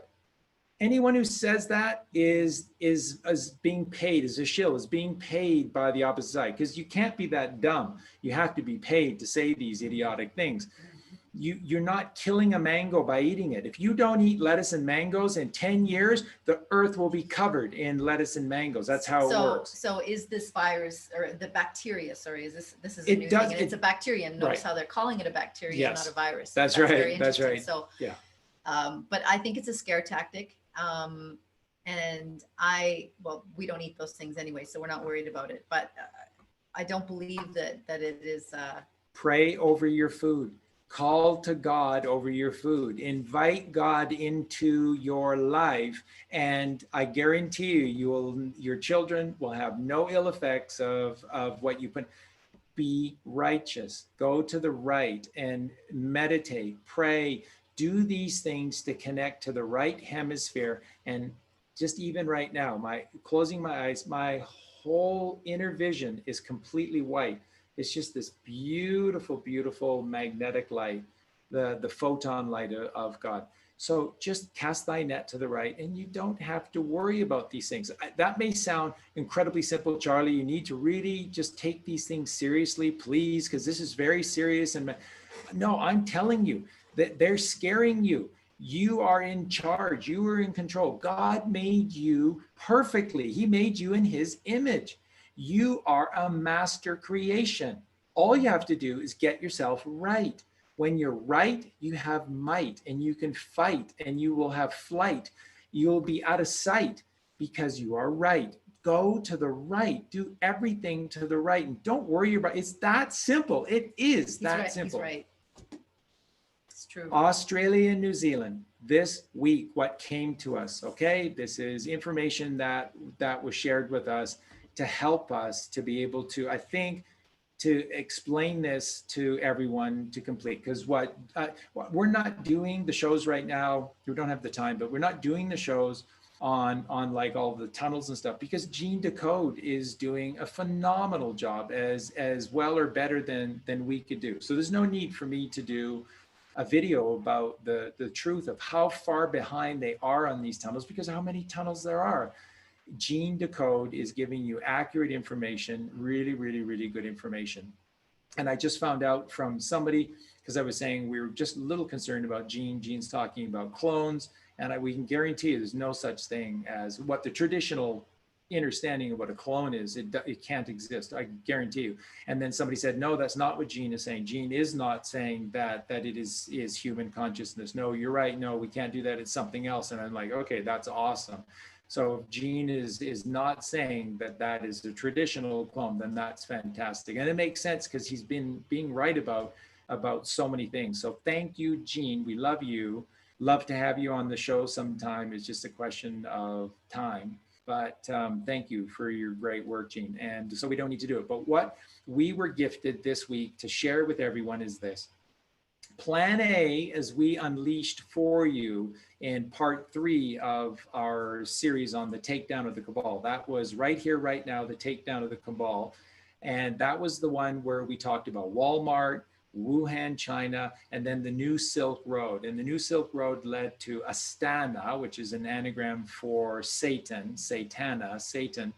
Astana, which is the new capital city of Kazakhstan, and this was going to be their headquarters. Plan A, but they ran into trouble by a guy with the name of Cyrus, 45, President 45. And they met their match with Donald J. Cyrus Trump. And so now it's Plan B. And let me tell you, Plan B, how we're told this is guaranteed that they know the truth and that this is the truth. So we're passing the truth on to you. And Plan B has always been Australia and New Zealand. So remember, I think we were the first ones to break that what was happening off the coast of New Zealand was that these were American naval ships, and that there were Marines on board, and that the Marines had these Q brigades that were experts in going underneath the ground, and they were there to train the Kiwis to be able to go underneath the ground, because they knew that this is a major problem in New Zealand. And that, so they were there for a while. Then they went to Australia. The same thing. When they first went to Australia, they found a vast, wasn't a complete ring around Australia, but almost, with a line that ran towards Ayers Rock in the middle. And then they had like radiating tunnels. That's right. And then what we told you is that then all hell started to break loose with the COVID restrictions, and that this evil Australian government was cracking down on the people, and people couldn't understand why. And I thought they were cleaning up the tunnels. And then we told you it was Melbourne. When they got underneath Melbourne, they found basically a spider's web, and levels and tiers and levels and arms going out everywhere. And this did make a complete circuit of all of Australia. And it has this branch that goes all the way to Ayers Rock as well, which is powerful, because that is a powerful symbolic and energetical meaning. And so this is what they're dealing with. And they are so far behind schedule, because just in Australia alone, these tunnels are vast, massive, beyond description. Why?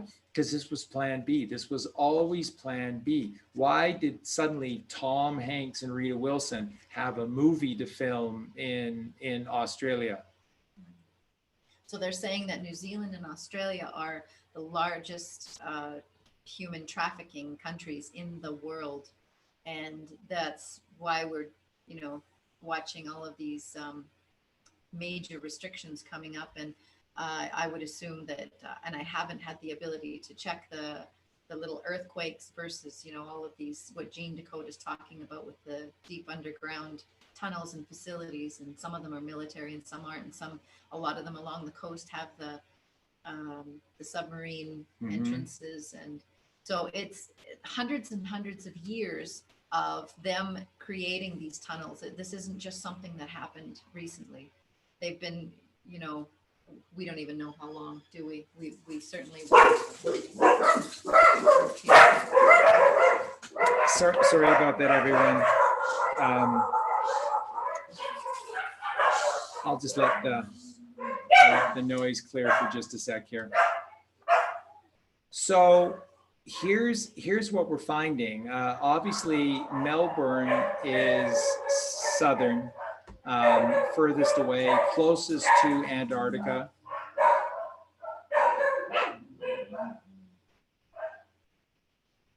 Closest to Antarctica, and the bases that they have there. They're looking to run. This Plan B was run and hide and survive in these tunnel networks.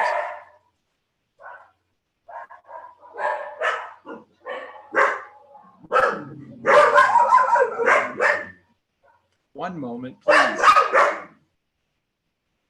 Quiet, guys. That's enough. No, that's enough. So, so what we were informed is that this is bigger than you could possibly imagine. It's bigger than. Quiet, guys. Hey, that's enough. Quiet, guys. So that all of this is bigger than we could possibly imagine, bigger than what's in the United States, bigger than what's in Europe. It's the biggest, because this was always Plan B to them. And the thing that's incredible about what we were told, what we found out, is that like with New Zealand, the southern island is worse, because it's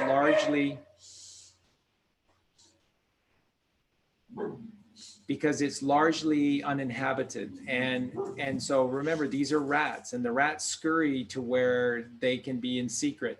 And so at the very southern tip of the southern island in New Zealand, I apologize, I had the name of the tree in my head, and I can't remember it at this moment. What's that, sweetie? The Wanaka tree. At the very side, it's just an amazing tree, because it is underneath the water in a lake. And a significant portion of the tree somehow grew up out of the water without being suffocated by water, and then the rest of the tree is above. It's a miracle, and there are literally every year there are tens of millions of people from around the world that visit this as a sacred tourist spot to see this sacred tree. And so what we're saying is that, and then of course recently somebody cut down the lower branches on this tree, and people were just outraged because this is sacred beyond belief. It's a marker. It's their marker for their southernmost base on Earth, these freaking demons. And so underneath that sacred tree, underneath that sacred land, underneath that cirque, that glacial park there, they have a massive headquarters down there. Again, we've allowed them to run amok for 100+ years with infinite money, because it's just been monopoly money, infinite money. The Federal Reserve Act was December of 1913. Okay, this is September of 2020. That's a lot of evil, and that's a lot of tunnels that you can build during that time. That's what they've been doing. They're rats. And so we just needed to share that with you. We apologize for the length, but it's so important for you to know. And it's what set the plan back everywhere, including with things like the investigation into Obamagate, Flynnegate, Russiagate, Hillarygate. All of these things are so important, but it always comes to the children, and it comes back to, we've got to make sure that these people don't escape, that we've got everyone. It's about rounding everyone up and then eliminating all of these demons once and for all. So this is why we're behind schedule. This is why it's taking so long, and this is why there could be more inconveniences for you. And I apologize for that. Into the new year, maybe right up till Easter, there could very well be more delays and more of this narrative that it's still Democrats versus Republicans playing out. It could be. I don't think it will be, but good. So, but we just wanted to share that with you, and again, just how evil these people are, how enormous their plans are. So it's an unconventional war that we're waging, with good versus evil, and we all need to understand what we're up against, both inside and outside of ourselves.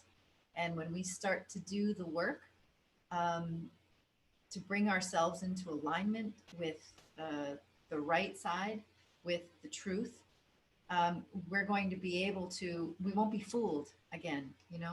You can be fooled if you're in beta wave, and you can be fooled if you're asleep. You've been put asleep by a spell because we lowered our vibration. When you're in a higher vibration, and that's what we're trying to teach, when you raise yourself up and you do these protocols, you change your diet and change your thinking and become virtuous, you raise your vibration, and then you can no longer be fooled by these demons. It won't happen. So that's where we need to get to that place. That's what we're here to share. It is, and folks, there's no accident that we've been shut down for quite a while now, but in particular, the last sort of week or 10 days, But it doesn't matter. We're not going to stop. That's right, but my message has been coming closer and closer to this, to clarifying this Luciferian agenda. It is. It just, everything that has happened proves that we've hit this ultimate raw spot with them, and that's why we're so under attack. Because it's the Trojan horse. It's what they're leaving behind. And if we move forward, constantly putting our power out there, then when they reincarnate back into these evil vessels again, they feel very comfortable that they'll be able to come back and take control again. Because our power resides within us, right? It's emergent. And we need to understand that when you put your power out there, that's how we get into trouble. That's how the left side takes over. We don't want to put our power out there. Yeah, we want to come from strength from within, and that's why they make all these references. Sorry. No, it's okay. So yeah. Lokesh, are you Yeah. there? Is there any more questions? So I know that there are an absolute ton of questions. So until Lokesh comes back, Yeah, I'm back. He's back. I was actually taking a cigarette break, and I actually posted on the chat as well that Charlie and Colleen are on a roll. And oh yeah, the Sorry. dogs too. I think Go ahead. now I have something to say about that. Actually, a couple of people were asking on the chat. They were saying that animals, you know, I mean, we all know that animals, I mean, pets, they can sense, um, you know, more than we can. Like, you know, they have that extrasensory perception, and I feel that your pets, I think you have 45 so far, but I feel that they have that energy space, or whatever you want to call it, like resonance, what do you call it, Human's resonance. Yeah, that's humans the frequency of the Mother Earth. yeah, so a couple of people were asking 7.83 hertz. 7.83 hertz, by the way, folks, which is 18, which is chi, which is the magnetic electrical ether, and 1 + 8 is 9, which is God. right. So, you know, people were like, oh, maybe they're trying to tell. I mean, I feel that too. Like, you know what I do, some, like we were talking about last time, I go out at night, I walk around the block, like, you know, in the middle of the night when it's so silent. And trees, I look at the trees, like we have so many trees here. And it's literally like they're talking to me, and I get the answers. Like I shut off everything, I shut off my phone, I look at the trees, and I get these answers. And I think that's what animals are like that, and human beings are, we are like that too, but we don't tune in because of so much clutter. I was just saying, Colleen, that, you know, I think your pets are probably trying to tell us something.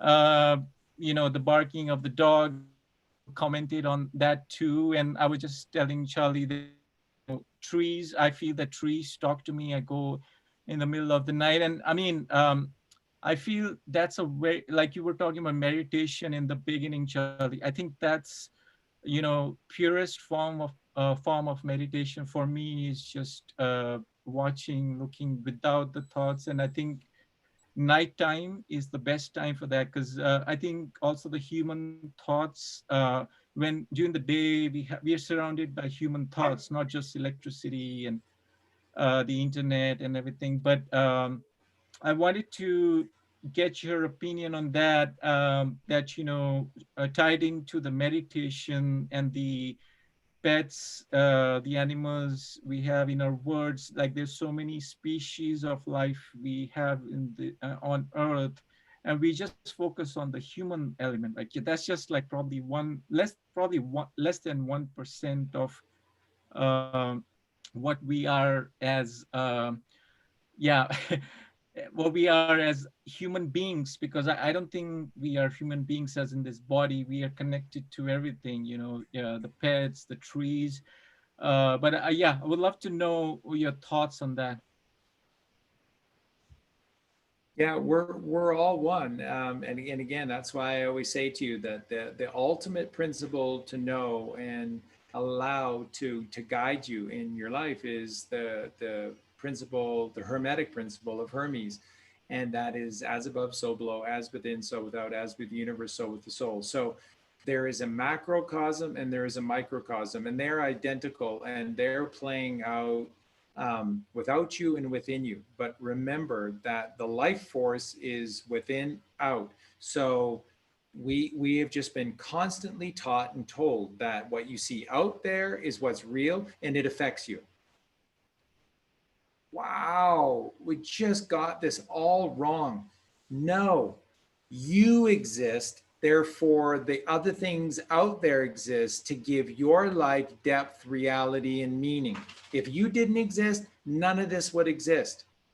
You, we, mankind, the kindly man, woman, and man, the kindly man and woman are the pinnacle of God's creation. We are the highest of highs, the holiest of holies. We are. You just have to wrap your heads around that.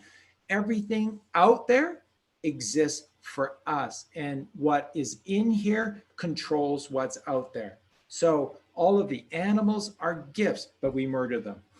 What? And we eat them. What? They're gifts. Gifts. You know, all of it.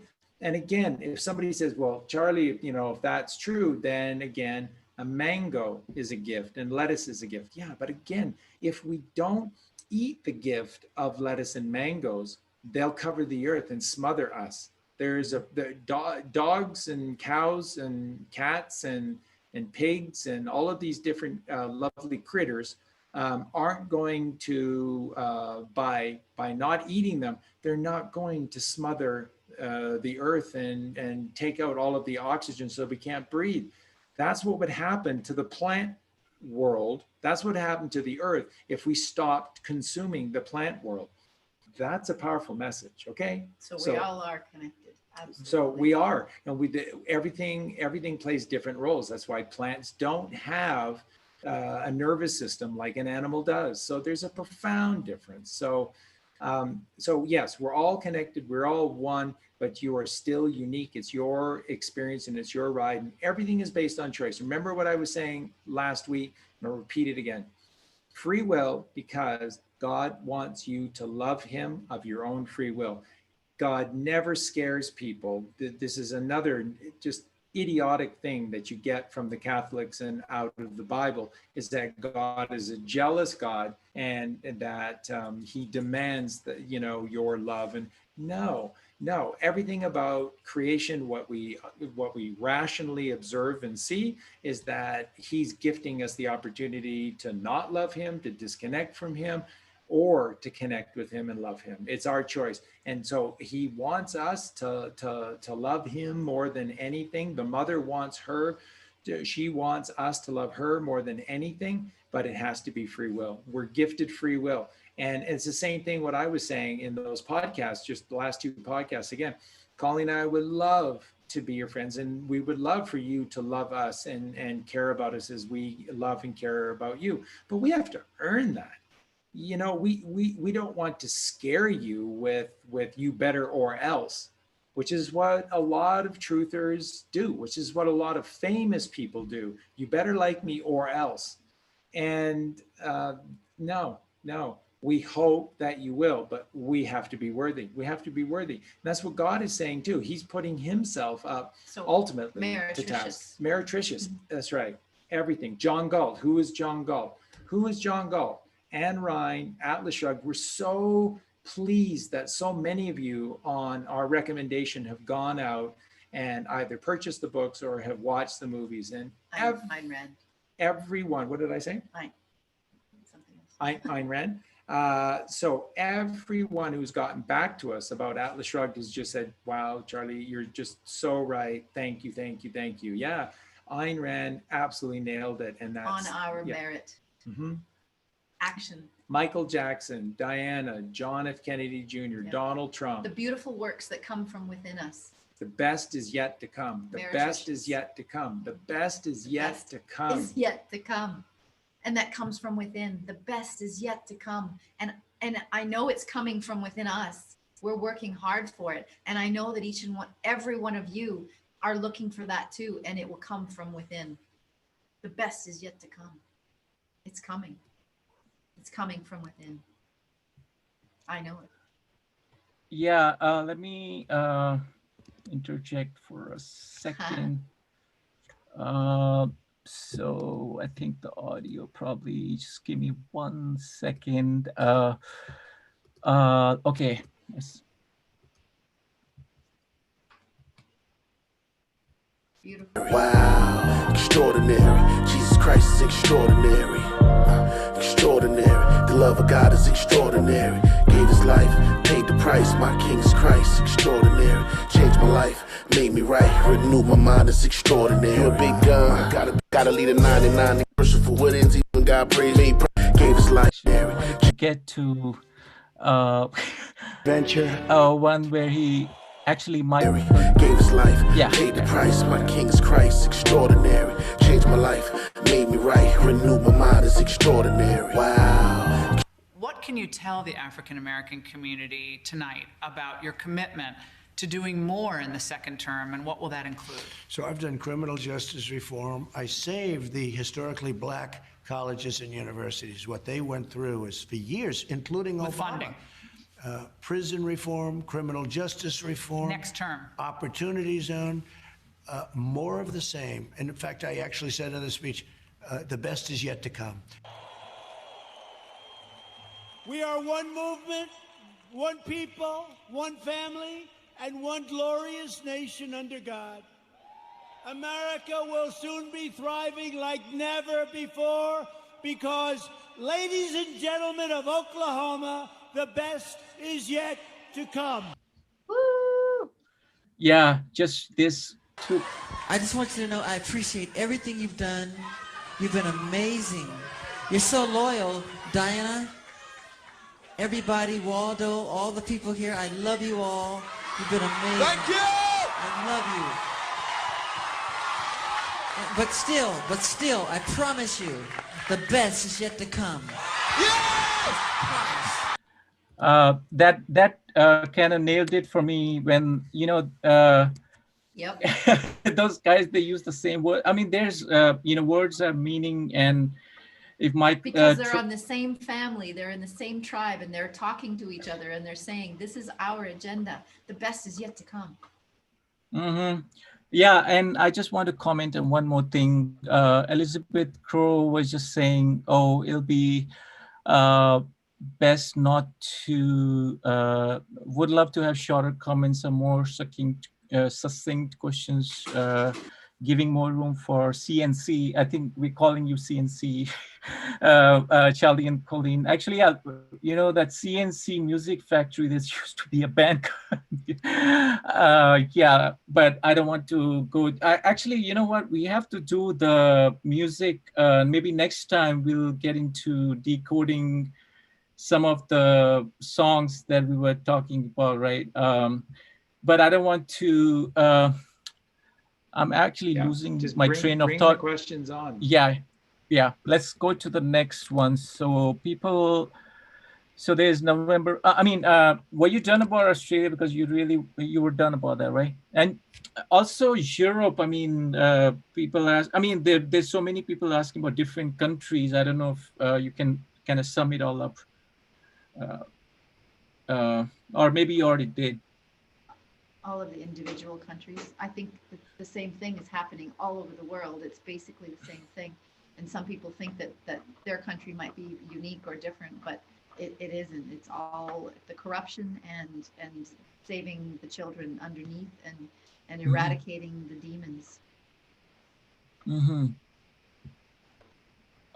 And can we expect, I think mostly the questions are around, that's the fear. I think it's just the fear of like what's coming. And I think, that's my opinion, is because a lot of people don't have jobs and money. Like we were talking about last time, there's a saying, money's the root of all evil. I don't believe in that. But, when we get to the Jisara, Nisara, or those kind of things, going to be easier. Also, there's a lot of kind of disinformation or what they call hopium. Hopium, where people give you hope and it doesn't happen. Because I was doing some research on Jisara and Nisara, and people have been talking about this for 20 years. They keep saying every year, this year is going to happen.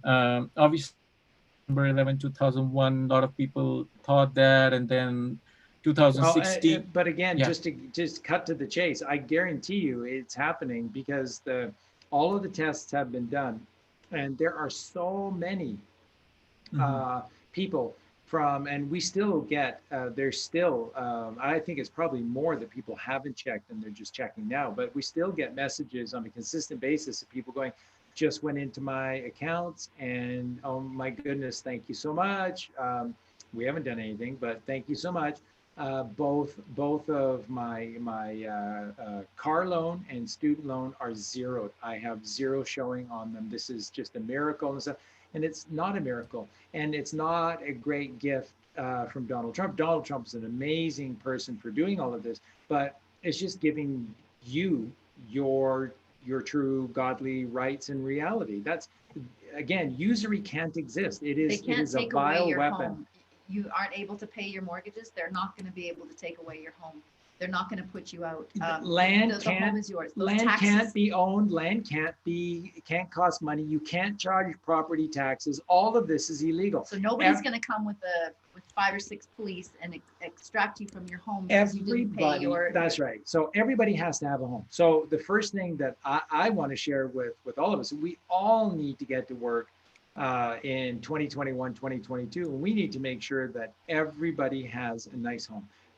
Nice home is, adequate size and a roof that doesn't leak, and services, and that's everybody's right. And nobody's the owner of it, but you're the occupant of it, signifying that these physical forms, are mostly, they can be a temporary thing. So we have to do the work for it to be a permanent thing. And that's the thing. It's yours while you occupy. You choose to opt out, it's no longer yours. It's as simple as that. So all of these things that they've been doing are illegal, completely illegal. So Nasara is just giving you back the world that God gifted to you. Okay? And everyone has been a part of taking it away from you, including organized religion. Remember that these religious people that are going to come out of the woodwork now because Trump's talking about God left, right, and center, you have to be careful for the wolf in sheep's clothing. So again, the answers lie within, and everything should be free. Things shouldn't cost, and we can't own. See, we get into trouble when we own things, because suddenly if you own things, then they can tax you for what? Just wow. So all of this stuff is going away, and I can guarantee you that this is no hope that Nasara is hopium. Nasara has already rolled out in aspects of Canada, totally, the United States, and many European countries. It's all played out.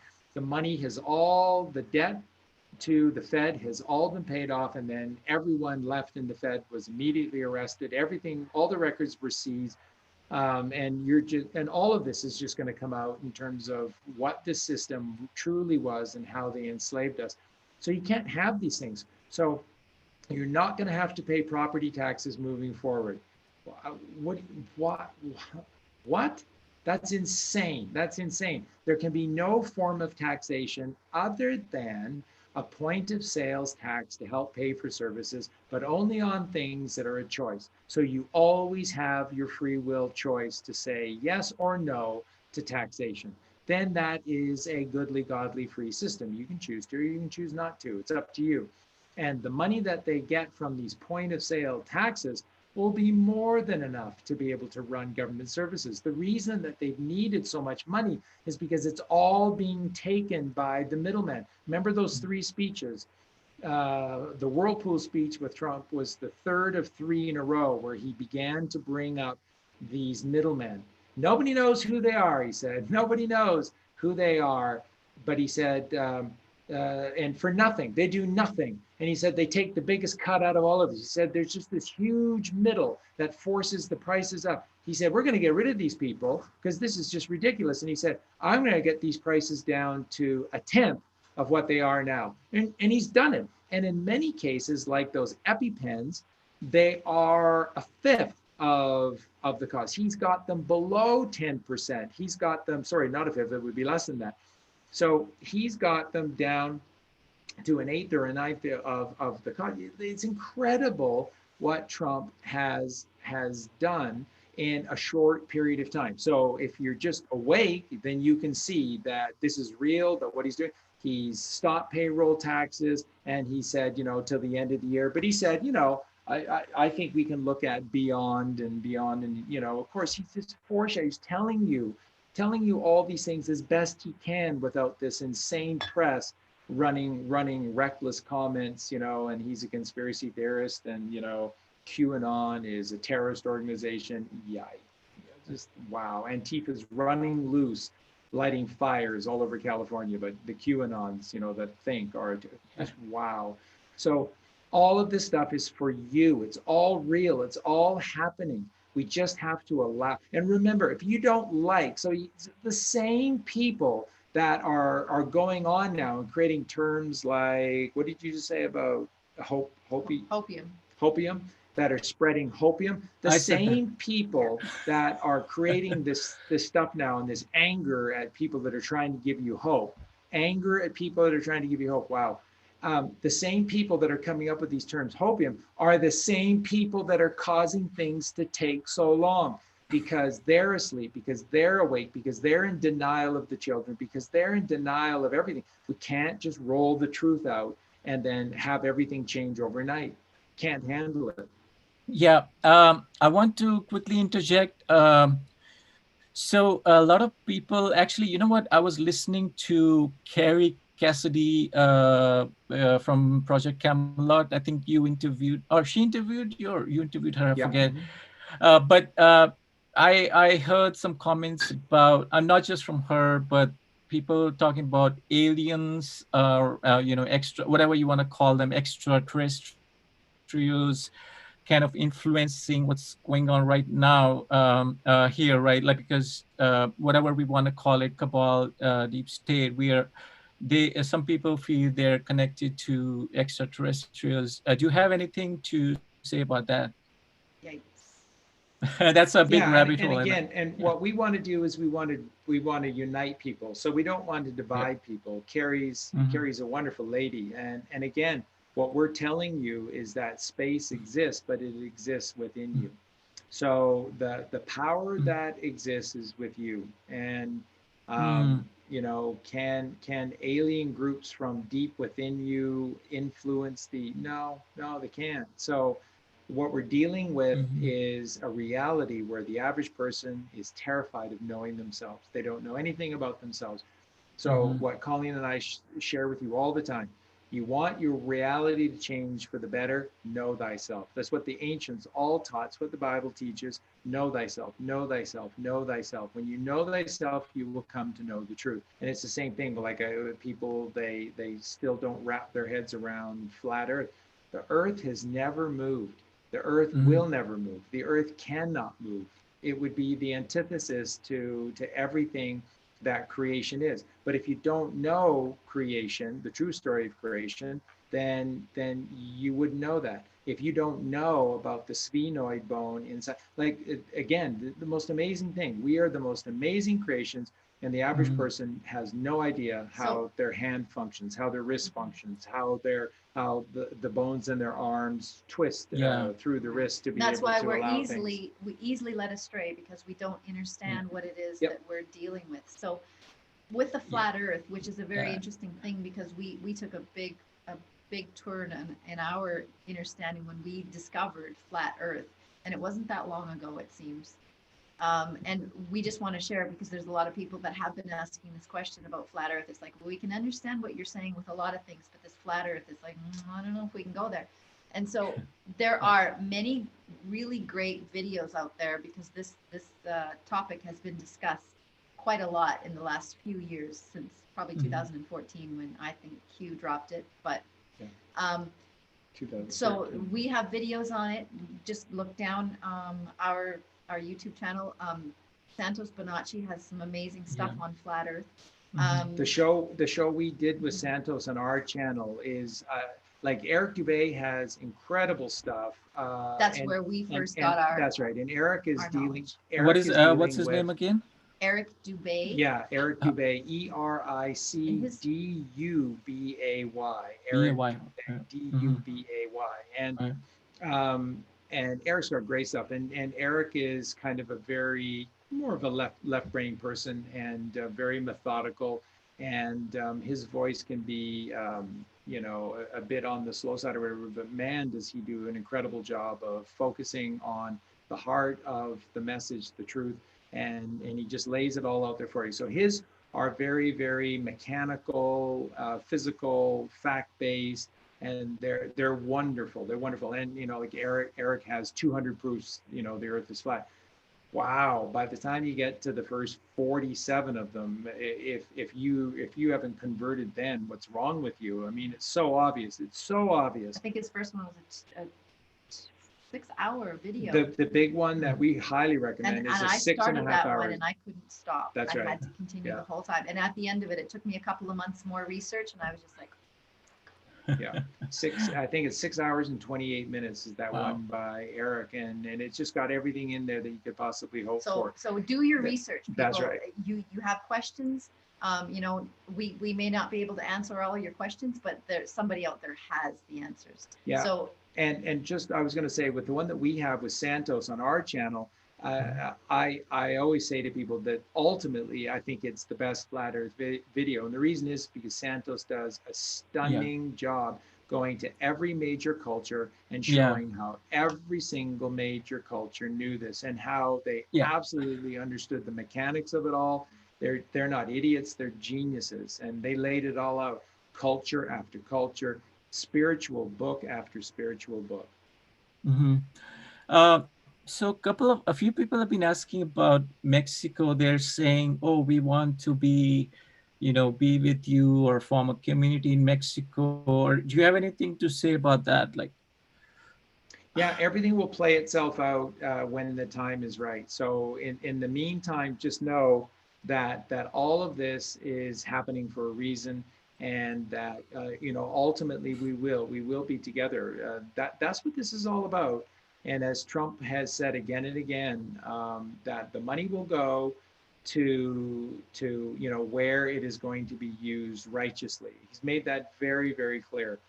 And we had really an amazing lady from the UK contact us just I think last night, and just talking about her dream was to create on a big property of hers, basically a refuge for the animals and a shelter for the homeless and for children in particular, and to heal. It was all just about healing and stuff. And she said, you're telling me that there can and will be monies made available to do all of this.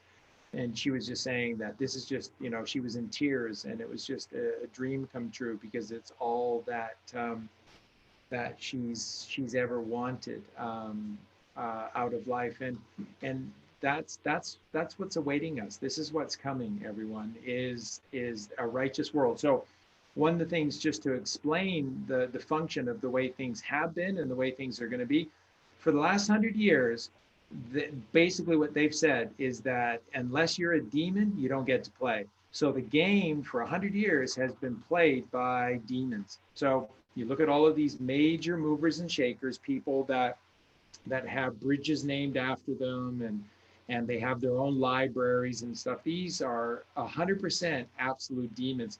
The people who did great things and then were assassinated, killed, or went the way of the dodo, these are people that wouldn't capitulate. So make a list of all those people who wouldn't give in and they just disappeared. These are the people that wouldn't capitulate to these demons. So, and our reality is about to change. It is. We're going to invert what they've inverted. That's right. So we're going to flip it right back over, and it's going to be. And Trump has good said, and godly now have the reins. And we are going to create, and we're going to support. They're the ones that get to play in this game. So with all the money and the access to things like money, if you're righteous, if you're goodly and godly, then that's who gets to play the game. And the demonic ones can sit and watch, and hopefully that they will begin to take steps towards the light. So, but that is the light within you, not without you. It is the light within you. The answers lie within. No one can lie to you inside. You get it right all the time inside. Lokesh! Stop smoking so much. I hope it's pipe weed. Any more questions? There's just so much stuff, and just going back to Jasara and Nasara, I want to focus on Nasara, is that this is all real. This is just so real, and the protocols are just so incredibly beautiful. with regard to Nasara. And again, all it is leveling the playing field. It's getting rid of what can't possibly exist. And what happens in return is that you're gifted an opportunity. And remember, this is another thing I want to share with you. Part of the reason that this has taken so long and they have not hurried people back to work is they are teaching you, giving you an opportunity to learn from a lesson that you may have taken or you may not have taken. But this is the gift of being with your family. And do you want to do this full time? Because moving forward, you don't have to go back to work. There are ways in which you can do this and take care of your children, your family. What a beautiful gift. We've grown so far separated amongst in our families, parents, and children and our parents, the grandparents, how nobody, and I mean, the Eastern culture is so beautiful that I always fell in love with the fact that everybody lived together, or, they helped each other and they had their homes adjoined, and it was a very beautiful, symbiotic relationship. Yeah, what is this old? And now you hear these people like, oh my God, my kids are at home. Like, seriously, we got to get rid of them, get them back in school. And my parents, we got to get them into an old folks home. It's like, no, that's not the way this is meant to be. This is not the way mankind is supposed to be. So we have to flip everything back upright. Yeah. God, remember, grandparents is godly.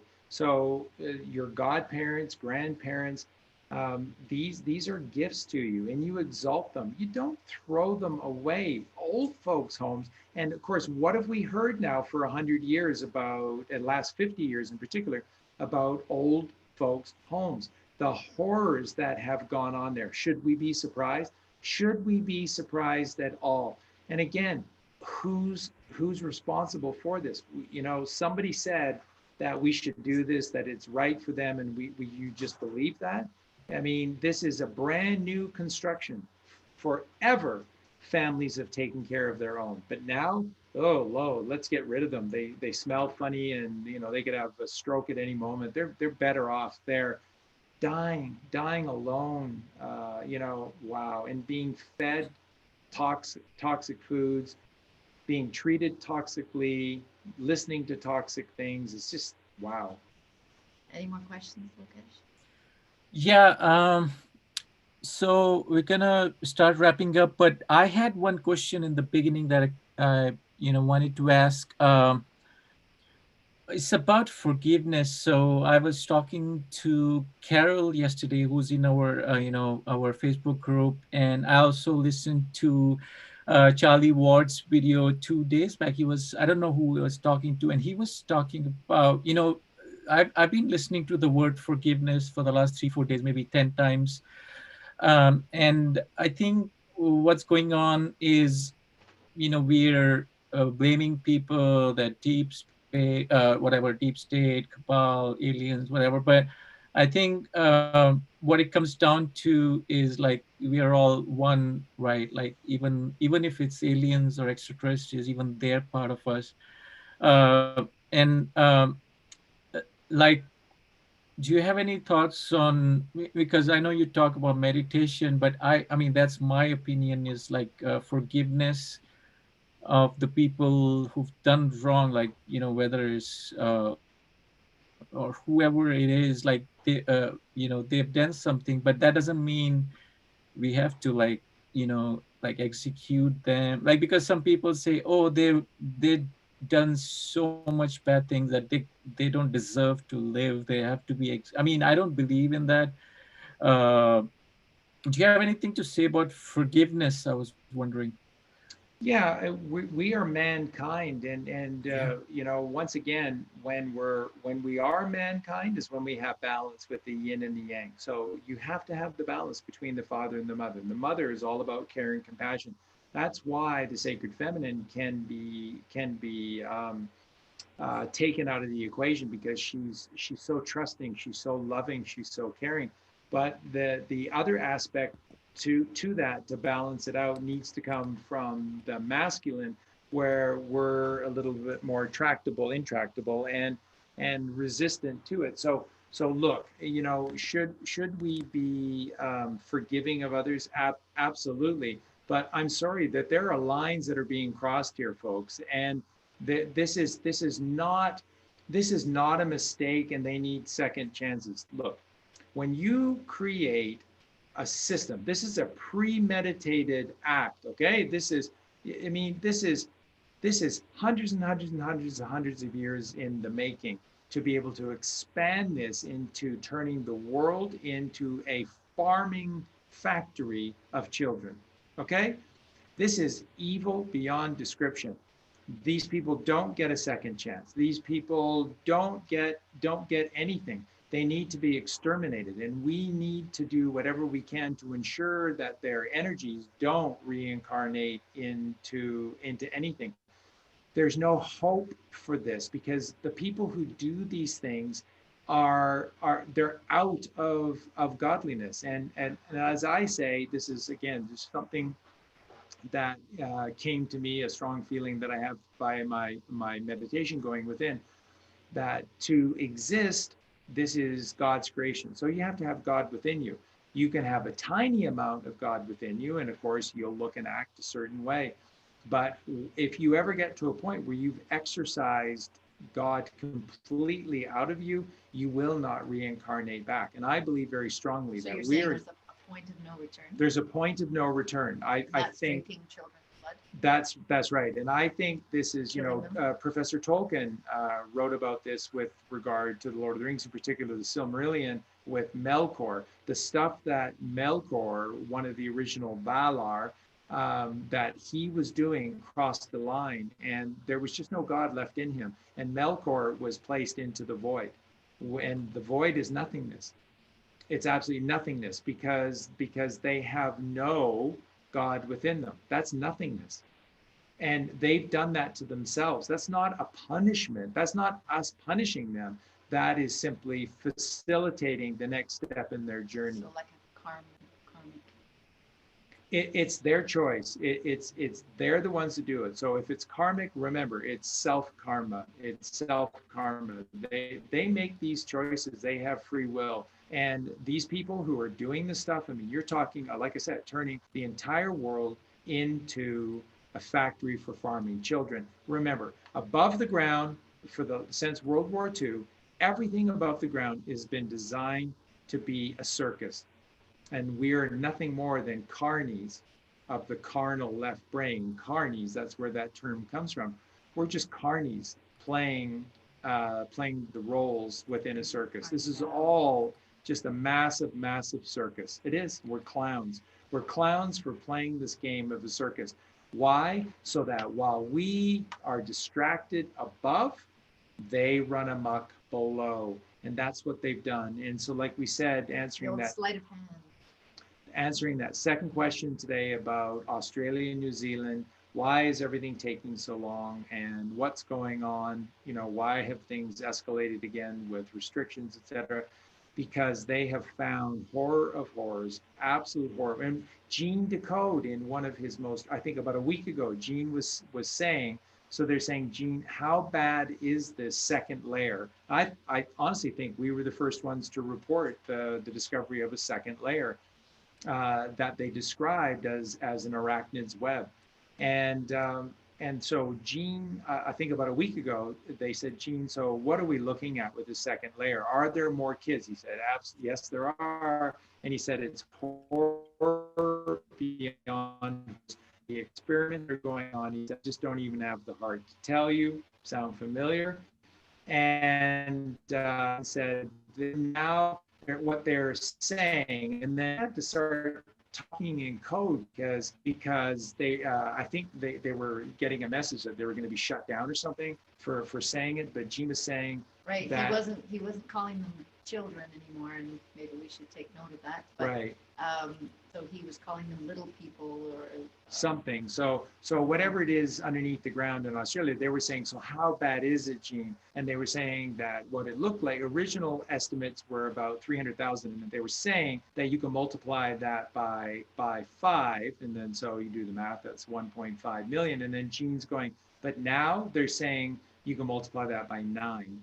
And it's like, or 3 again. I thought I heard 9. Numbers extraordinary. So now we're approaching 10 million.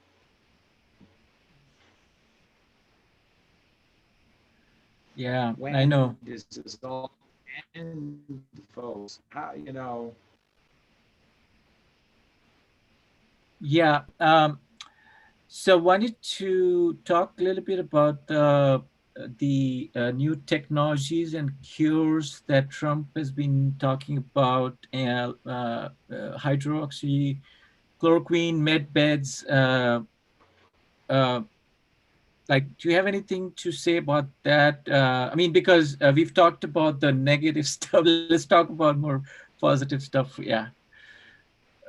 Yeah, like I said, Trump announced himself, so did Q, that there are over 6,000, for whatever reason they both chose to use 6,000 as a number, that there are over 6,000 discoveries that will benefit mankind in a profound way, they said. And they said where a lot of them will help with human health. So there are a lot of technologies. Again, remember, folks, we have just done this for you, podcast after podcast.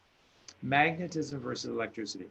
When you transform yourself into magnetism by releasing the mother, Kundalini, the mother within you, okay? Care, compassion, wow, beautiful.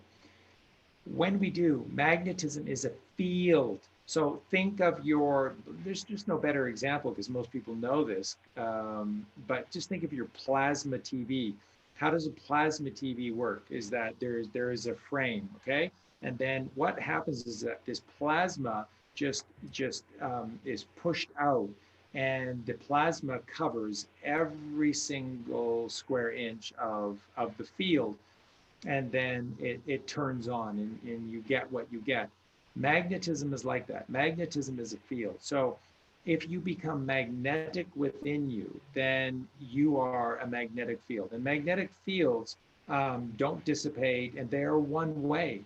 They are just one way. So magnetism is the right way. So all the technologies out there will be based on magnetism. That's right. And like the maglev trains you hear about under the tunnels and such, and they do exist. So yeah, will they be right? Will they be just revealed or released, or we have to work on it? I was listening to, I think it was Gene Decodes, the guy you were just talking about. I was listening to one interview he did with Christian, and he was saying that, those technologies will be out, but we all have to work with it. It's not that we just stay at home and relax. We have to build those products out of those technologies. That's how people are going to be busy.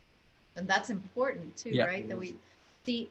A lot of people think that it's just going to be some kind of a futuristic world where you just sit back and you take a pill. You can eat whatever you want. Yeah. You can, create all of your desires, and that's not what we're telling you. We're telling you that you got to do the work. Yeah, yes, there's going to be technologies that will help aid your health, but that doesn't mean you get to eat whatever you want and be decadent. And what we're saying is the opposite: is that you get your body to a point, and these other modalities are going to take you even higher, perhaps, but they're going to fix you in certain levels. But this isn't a pill that you get to take, or an easy thing that's just going to wipe away all of the work that you need to do. We are shepherds, and the Bible makes this so clear. The teachings of Jesus Christ make this so clear. We are shepherds, and our flock is within us. And again, the Garden of Eden is within us. The 4 rivers of the Garden of Eden, the Tigris, Euphrates, the Pishon, and the Gishon, are the 4 rivers of life within you. Your blood, it's your urine. Yeah, it's your CSF fluid, which is a combination of the chrism oil and your semen. So these are, and your saliva, salt of the earth. Jesus was always known as salvation. He's our salvation. He's the salt of the earth, because sal. What is sal? Alkaline, alkalinity, alkaline. We're actually going to do some videos coming up soon with Josh X about health and the body and food and the work that we have to do in that realm. We're recording tomorrow, so this is the first in a very profound series. So Josh has done the work, and Josh is absolutely ready to join us. And you're just going to see the true brilliant genius that Josh is. And we're just going to unleash Josh and his beautiful soul onto the landscape. And you're just going to see that, if you like Charlie, now there's Josh, and Josh is wow. So we are going to do a whole series of videos with Josh, and Josh and I together are just going to decode everything. And of course, we're going to really focus on, because Josh is a real expert with it, is decoding everything within us. And we're going to talk about all of your junk DNA and how it turns on. We're going to talk to you how everything within you is coded. So that, and how to decode it. And how to decode. So when you decode, we give you the keys. That's right. To this galactic starship. That's right. Yeah. So it is. It's literally handing back a manual to you to govern your. So imagine where mankind can go when you get these decodes, you get this information, and you get these technologies that have been created by people who have taken themselves to this height because they did the work. And so the technologies come from that, right? They come from that channeling from the true divine God. And when we combine all of this with the things that are going to be coming, wow, that's what we get excited about. That's what we want to share with you all. So we can get through these periods of this draining the swamp. We can get through this because the best is yet to come. Like, that's the entire message that we have for you today. The best is yet to come. Guaranteed. And don't allow yourself to wallow in the fear and the doubt, because yes, there are a million channels out there and a million people who are lamenting about what's happening to us, and it is sad and it's scary, but we have to get past that quickly, because that takes us nowhere. That vibration takes us nowhere. We have to get to the next level. So talking about fear, I mean, this is my thing, my question, not audience question. I'm kind of tuning into people's questions, but I was also listening to this guy called Cyrus Parsa and a couple of other folks. They're talking about China and the CCP. What they're saying is like the biggest threat to humanity is the CCP. He says we shouldn't even call coronavirus China virus, like what Trump calls a China virus. But this guy Cyrus, he says we should call it CCP virus. And I think this video is gonna get blocked very soon. But no, so do you have any? No. No, do you have any? A lot of people are very, and I can sense it in this guy, Cyrus Parsa. He's so honest. Like he says, China is the biggest threat, not just to US, but to everybody, especially No, let's just stop that right there. China was taken down. What's happening in China is a revolution. Remember, if you watched, I mean, over 2 million people have watched that video now of Trump taking down the cabal from A to Z. When he went to China, they invited him into the Forbidden City. Okay, so the reason that he was invited, into that's the inner city. And it is the inner eye. So to the Chinese, the sacred secret city is like the third ventricle of the brain. So you're inviting them to the very center of your essence, your soul. And they willingly did that because they're tired of this. The Chinese are tired. They're, again, all of these people who continue to tell you China, China, China, it's the Chinese. What but do it's you a narrative that think? Trump uses to wake people up. And Trump is still talking about this because for the time being he needs the boogeyman. But as soon as he no longer needs the boogeyman, then guess what's going to happen? He will announce that there's been a revolution in China and that a republic has taken over, and that these are goodly, godly people, and that they have been working hard behind the scenes to help with what's coming next. And what's coming next is this wireless transfer of energy through a frequency. Now, again, I did a post on this, and I think it was that's what landed me, for the last time in Facebook jail. And by the way, they're sending us messages daily that, you know, we know you're trying to go on through Colleen, and we're going to shut you down, her down, we're going to shut the whole world down because of what you're doing. So the post that got us into all this trouble was I did this thing on Nikola Tesla, right? And I'm the person that I explained 3, 6, and 9. A lot of people talk that Tesla said that if you understand 3, 6, and 9, you understand the secrets to the universe. I told you what 3, 6, and 9 represent, and how it works, and how it works with Tesla, which is the Tesla coil, which is human physiology. So the thing that's absolutely incredible is that, and I want you to really hear this and understand this, is so incredible. When you create a magnetic frequency, when you create a magnetic field, and then you transfer the magnetic field, the transference of these pulses, magnetism or pulse, so electricity has waves, magnetism has pulses. The waves of electricity are very, very discordant, very much like beta brain waves. They go up and down and they vary. And so as these electrical waves go forward, they have 16 frequencies, okay, before a wave completes itself and then it continues again. So it's basically climbing 16 frequencies. When you look at this, the progression of the frequencies as an electrical wave is transmitted, they're very discordant, and it jumps from 2 hertz to 14 hertz to 17 hertz to 23 hertz to 9 hertz to 4 hertz to 7 hertz. It just jumps all around. That's called discordancy. That is not calm. That is not stillness. And if those are the waves that are constantly being transferred about, no wonder we find ourselves kind of naturally feeling on edge and feeling off our feet, off our game. Mm-hmm. Here's the thing with magnetism. You know, you talk about magnetism, and I said it's going to be shared wirelessly on a frequency of 432 hertz. They don't do anything. It naturally produces, when you create a magnetic generator or a magnetic field that is producing magnetism and you transmit it on its own naturally, the frequency that it transmits magnetism is 432 hertz. It's called the God frequency. Every ancient culture has called 432 hertz the God frequency. And 4 plus 3 is 7 plus 2 is 9. 9, God consciousness is 9.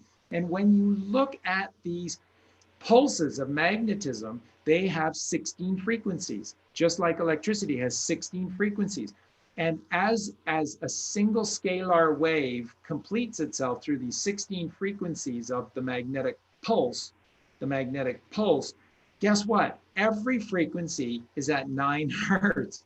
It stays at 9, 9, 9, 9, 9, 9, 9. 16 times 9 is what? Anyone?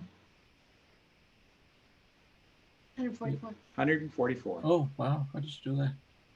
How many petals of the lotus flower exist within us by the time we get to the third eye chakra? 144 petals of the petaled lotus flower. And then when we fill our bodies with the kundalini, we ascend 1,000-fold, raising the chrismal, 144,000.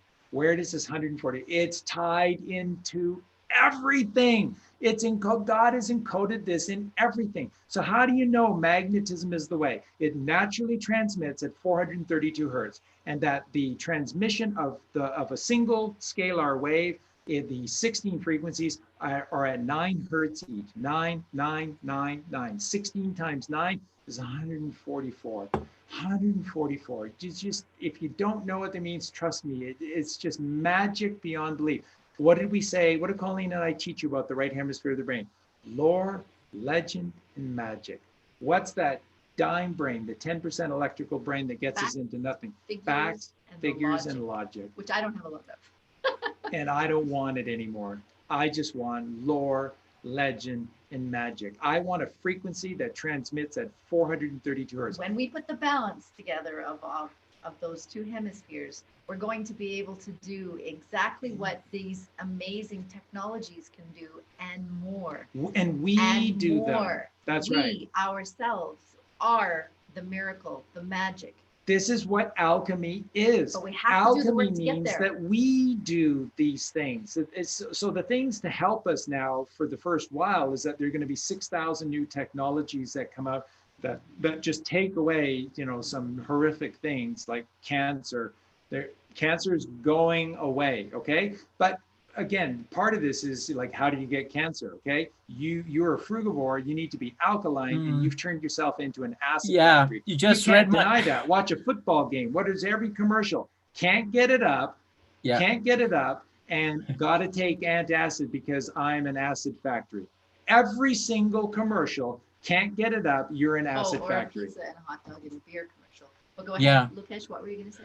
I was going to say that's the touchy topic that we talked about last time, the vegetarianism, like a lot of, it's one of those things that you have to face, like people, who have been eating meat since their childhood, that doesn't mean it's the right thing to do. It's the same thing as people who've been drinking adrenochrome or whatever it is, like just because they've been doing it for 20 years, that doesn't mean that's the right thing. So, I mean, it's all, that's why the truth is coming out, the 2020, the vision, what do you call it? 2020. 2020 vision. Yeah. Yeah. Vision, like everything is coming out. And now I think we just have to accept the truth or the facts for what it is, instead of hiding behind the sheets and saying, oh, it's okay to kill animals. It's okay to kill baby. We have to face it. And that's where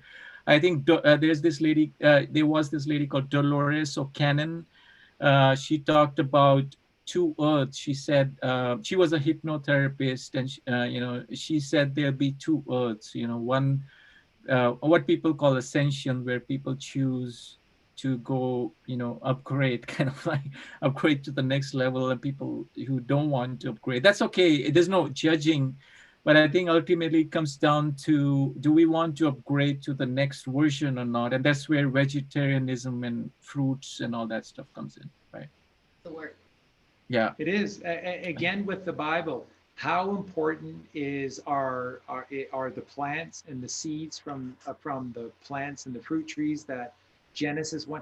It's in Genesis book 1. It's Genesis 1:29, and it tells you what your food is, okay? And then somebody said, yeah, but Charlie, in the third book of the Old Testament, Leviticus is just all about, hoofs and clean animals and dirty animals and stuff. Right. It's an allegory for the left brain and the right brain. The whole thing about Genesis is this. That's why it completes. But the difficult part is that when you're in your lower vibration and you're eating meat, cheese, and dairy and drinking alcohol and you're acidic, you can't hear these truths. You don't want to hear these truths, and your ego does not want you to hear these truths, because then you have to change your lifestyle. And there's a part of you that just says, I am not going to change my lifestyle. I'm going to stick to this, and I'm going to find every reason in the book why you're wrong and I'm right. Then that is the ascension. So then there are those that are going to do the work, and they're going to ascend. They're going to do these things, these great, wonderful things that Jesus says, you will do greater than me. And then there's these people who are going to live in the adrenochrome world, and they will create their own hell. And I've been there. I've created my own hell, and I don't want to do it anymore. So I'm doing the work, and I'm going over to the right side.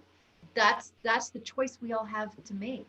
It's a free will choice. Yeah, and again, Genesis is a culmination. It grows and it builds and it builds, and it's building to Jacob, okay? And Jacob is the one who crosses the river, okay? Who wrestles with his for an entire day, and in the dawning of the second day, which is a representation of his ego, that he's wrestling. He says, "Are you ever going to stop?" And Jacob says, "No, I shall never, ever, ever be stopped in my search for this connection to God." And he says, "What's your name?" "Jacob." "Well, that's too poor a name for you. I shall call you Israel." What else do you need to know? What is the Holy Trinity? What is the Holy Trinity? What does God say in Genesis with Jacob? Holy Israel, Isis, Amen, Ra, El. You know, again, L is Zeus, which is the son of Jupiter, which is Saturn, which is the child. El, electricity, is the you know, the friction between the still stationary father and magnetism, Sanskrit motion, magnetism. So again, this is mother is Ra, father, El, child. Mother, father, child, And the Holy rewards Trinity. are built into the work. And the so rewards are built in. yes, you have in the left brain world, you have your rewards, and they're going to be, you know, fulfillment of a desire here and there, and it's fleeting, and you're always chasing the dragon. But when you go to the right, there is a light that fills up inside of you that does not go away. That's right. So the joy does not go away when something doesn't capitulate to your desires. The light stays, and you become more magnetic, and you are more powerful, and you are more beautiful, and you are more loving, and you are more compassionate. And those rewards are reflected all around you with everything that you encounter. So it's like I see that, and that's what I want. So I have to do the work. And I can't buy it in a pill. I can't get it in a technology. It isn't in a smartphone. I have to do the work. Yeah, you know, the first show that Josh and I were recording tomorrow, and the first show that Josh and I are doing is just going to be built in and around a teaching that I've done before, but I want to revamp it because this message is so important. It's going to help. It's going to help you. You're just going to love this podcast, and you need to share it like crazy. So what I'm going to talk about is that you are the baby Jesus. Of course, we all are, man or woman. We're the baby Jesus, and we have a journey we have to go on. Remember, when the baby Jesus was born, there were the three kings of Orient are. The three kings of Orient came out of the East bearing gifts for the baby Jesus. And what those three gifts are that give us the magnetism within us, they are melatonin, serotonin, and dopamine. And again, where do they exist? They exist in your third ventricle of your brain, okay? Melita, melise is honey. So that's the pineal gland right here. So melatonin comes from the pineal gland. The pituitary gland, which is down into the left, which is the mother, the milk, Mary, produces serotonin. Sero is Sarah, as in Abram and Sarai becoming Abraham, and Sarah, which is infused with the breath of God. So they accepted God within them, and the 93-year-old barren as a desert Sarai gave birth to a child. Now, what did Sarah give birth to?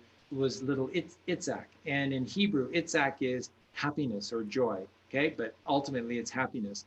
And so isn't it interesting that the serotonin is known as the happiness secretion because it provides you balance? You think these are all sacred secretions. Right? Exactly. You think that the Bible is just some stupid book that you know they've rated and it doesn't have any.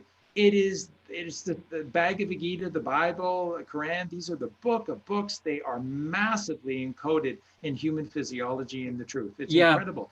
Serotonin, Sarah. Yeah, I want to just clarify one thing. You're talking about naturally occurring substance, not through supplements or things like that, right? You don't need anything. And then when you clean your body up and you do the work, right. These are the rewards that are gifted to you. So when you say work, go ahead. Yeah, I was gonna say work because we have to do the work. Maybe it's a good thing to wrap up. Maybe you can give us like 3 things that people need to work on. You know, I know we already talked about, meditation we talked about, maybe one more thing, maybe. Well, the whole thing is alkalinity. That's why on Freak Sense TV, I created that new playlist, which is Eternal Life Becoming the Alkaline Body and Mind. So it's a playlist of 7 videos in order. Watch it. It explains everything to you. So what is doing the work? It's putting oil in your lamp. Give me oil in my lamp. Do you have oil in your lamp? So do you know what the oil is? Yeah, because some people, it's too esoteric, like they don't know what that means. So maybe Right. So we're frugivores. So what you put in your body. So what you put in your body. And if we're frugivores, it means we have to be alkaline. So alkaline foods are fruit. mostly vegetables, seeds, and nuts. That's what a frugivore eats. And all you ultimately need, the most purest form of health, is just eat raw fruit. And in particular, like I almost live off of watermelon. It's so good. And the thing about watermelon, you can take a 22-kilo watermelon and juice it all down into liters and liters of juice. And at the end of it, there's less than 1/3 of a liter of pulp. So you don't even have to juice watermelon. You don't have to juice it. It's about keeping your body in a state of where these secretions, they're all a river. You have to keep the liquid flowing inside of you. We usually eat food that is acidic, but also drying. A lot of the foods we eat, like carbohydrates and things like that, they kind of dry us out. And the creams and all of those things, they create a mucus. So then the wonderful secretions can't get into the cells or anything because there's a mucus layer trying to protect us. But it's like self-defeating all the time. We're self-defeating ourselves. That's right. So the number one job for Santa Claus or Al the chemist, the number one job for Al the chemist is to deal with what you put into the body via your food. So if you just put in alkaline substances, so for example, Colleen mostly just drinks orange juice, and I mostly eat watermelon. But we have bananas. We have all sorts of for sure.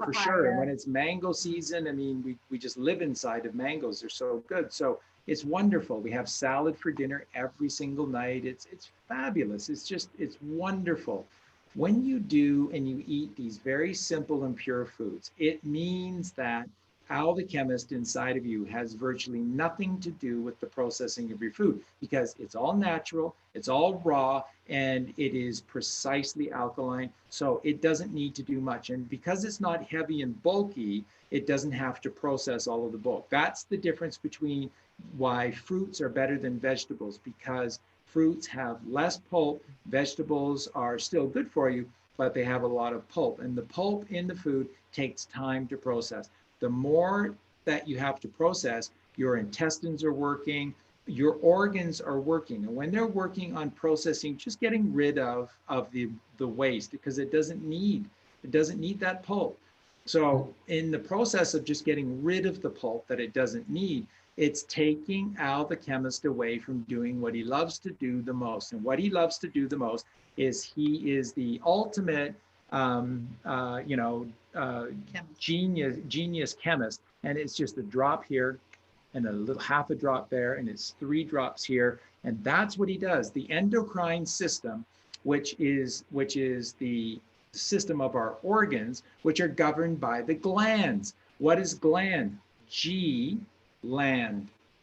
Glands are God. You're giving away the whole Don't give away the secrets. secrets. Glands are God's land. So these sacred secretions that come out of your glands, which are created in the colostrum by the sainted one in the colostrum, they're giving you pure health. So for example, people say, gotta have protein.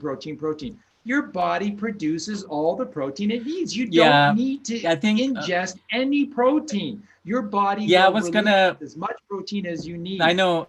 I was going to say quickly that in the last video, we talked about milk and protein. So people who are wondering, maybe we can go back to part 2 where we went into more detail why milk and things like cheese. We produce protein. Yeah, cheese. Yeah, I know you did a 20 minutes lecture on cheese, which is great because I hate pizza anyway. But anyway. But so let's quickly try to wrap it up. I had a couple of deeper questions. Maybe next time what we should talk about is maybe the sky, the sun, and stars. To be honest, when when I look at the sky and the sun and the stars, I feel like there's so much out there. We just keep focusing on people, birds, or whatever it is.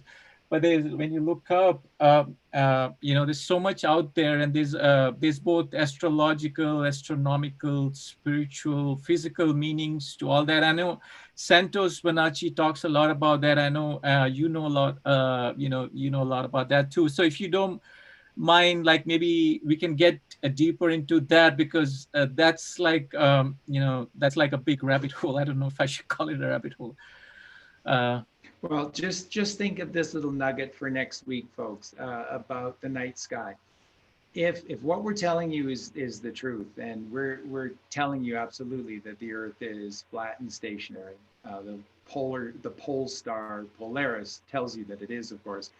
But if it is, and that the stars are openings in the firmament, and that the firmament moves around us, it is what moves in a perfect revolution created by the perfect creator for our wisdom, knowledge, teaching, entertainment, passion. It's just so all-encompassing. And it's beautiful. almost like Al the chemist giving the energies, right? Rotating and giving energies all around. It's very interesting. It is. It's very cool. Yeah. So then where does that light come from? So where does that light come from? So you see, it's not coming from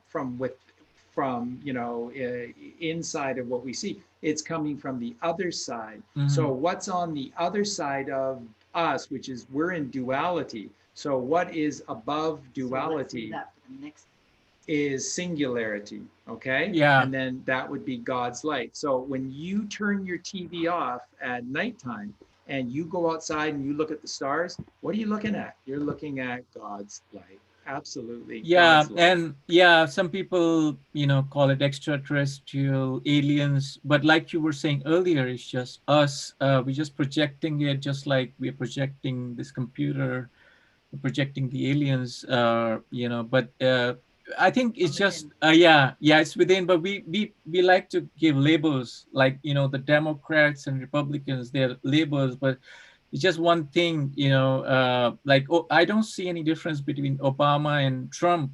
People hate Obama. Like when Obama was there, people used to love him. Now they don't like him. But I feel like that's why I was asking about forgiveness. I don't think anybody is beyond forgiveness, because we're all one. But I think I'm getting into those deeper esoteric topics. I want to save it for next time. But do you have anything before we wrap it up?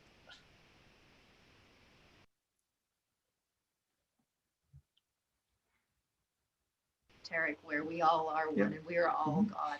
So I get what you're that saying. aspect of us roasted. Yeah. Yeah. Just roast that aspect. Okay. Yeah, great. You know what? I can keep talking to you for like nonstop for the rest of my life, because I have nothing else to do. Just look at the sky and talk.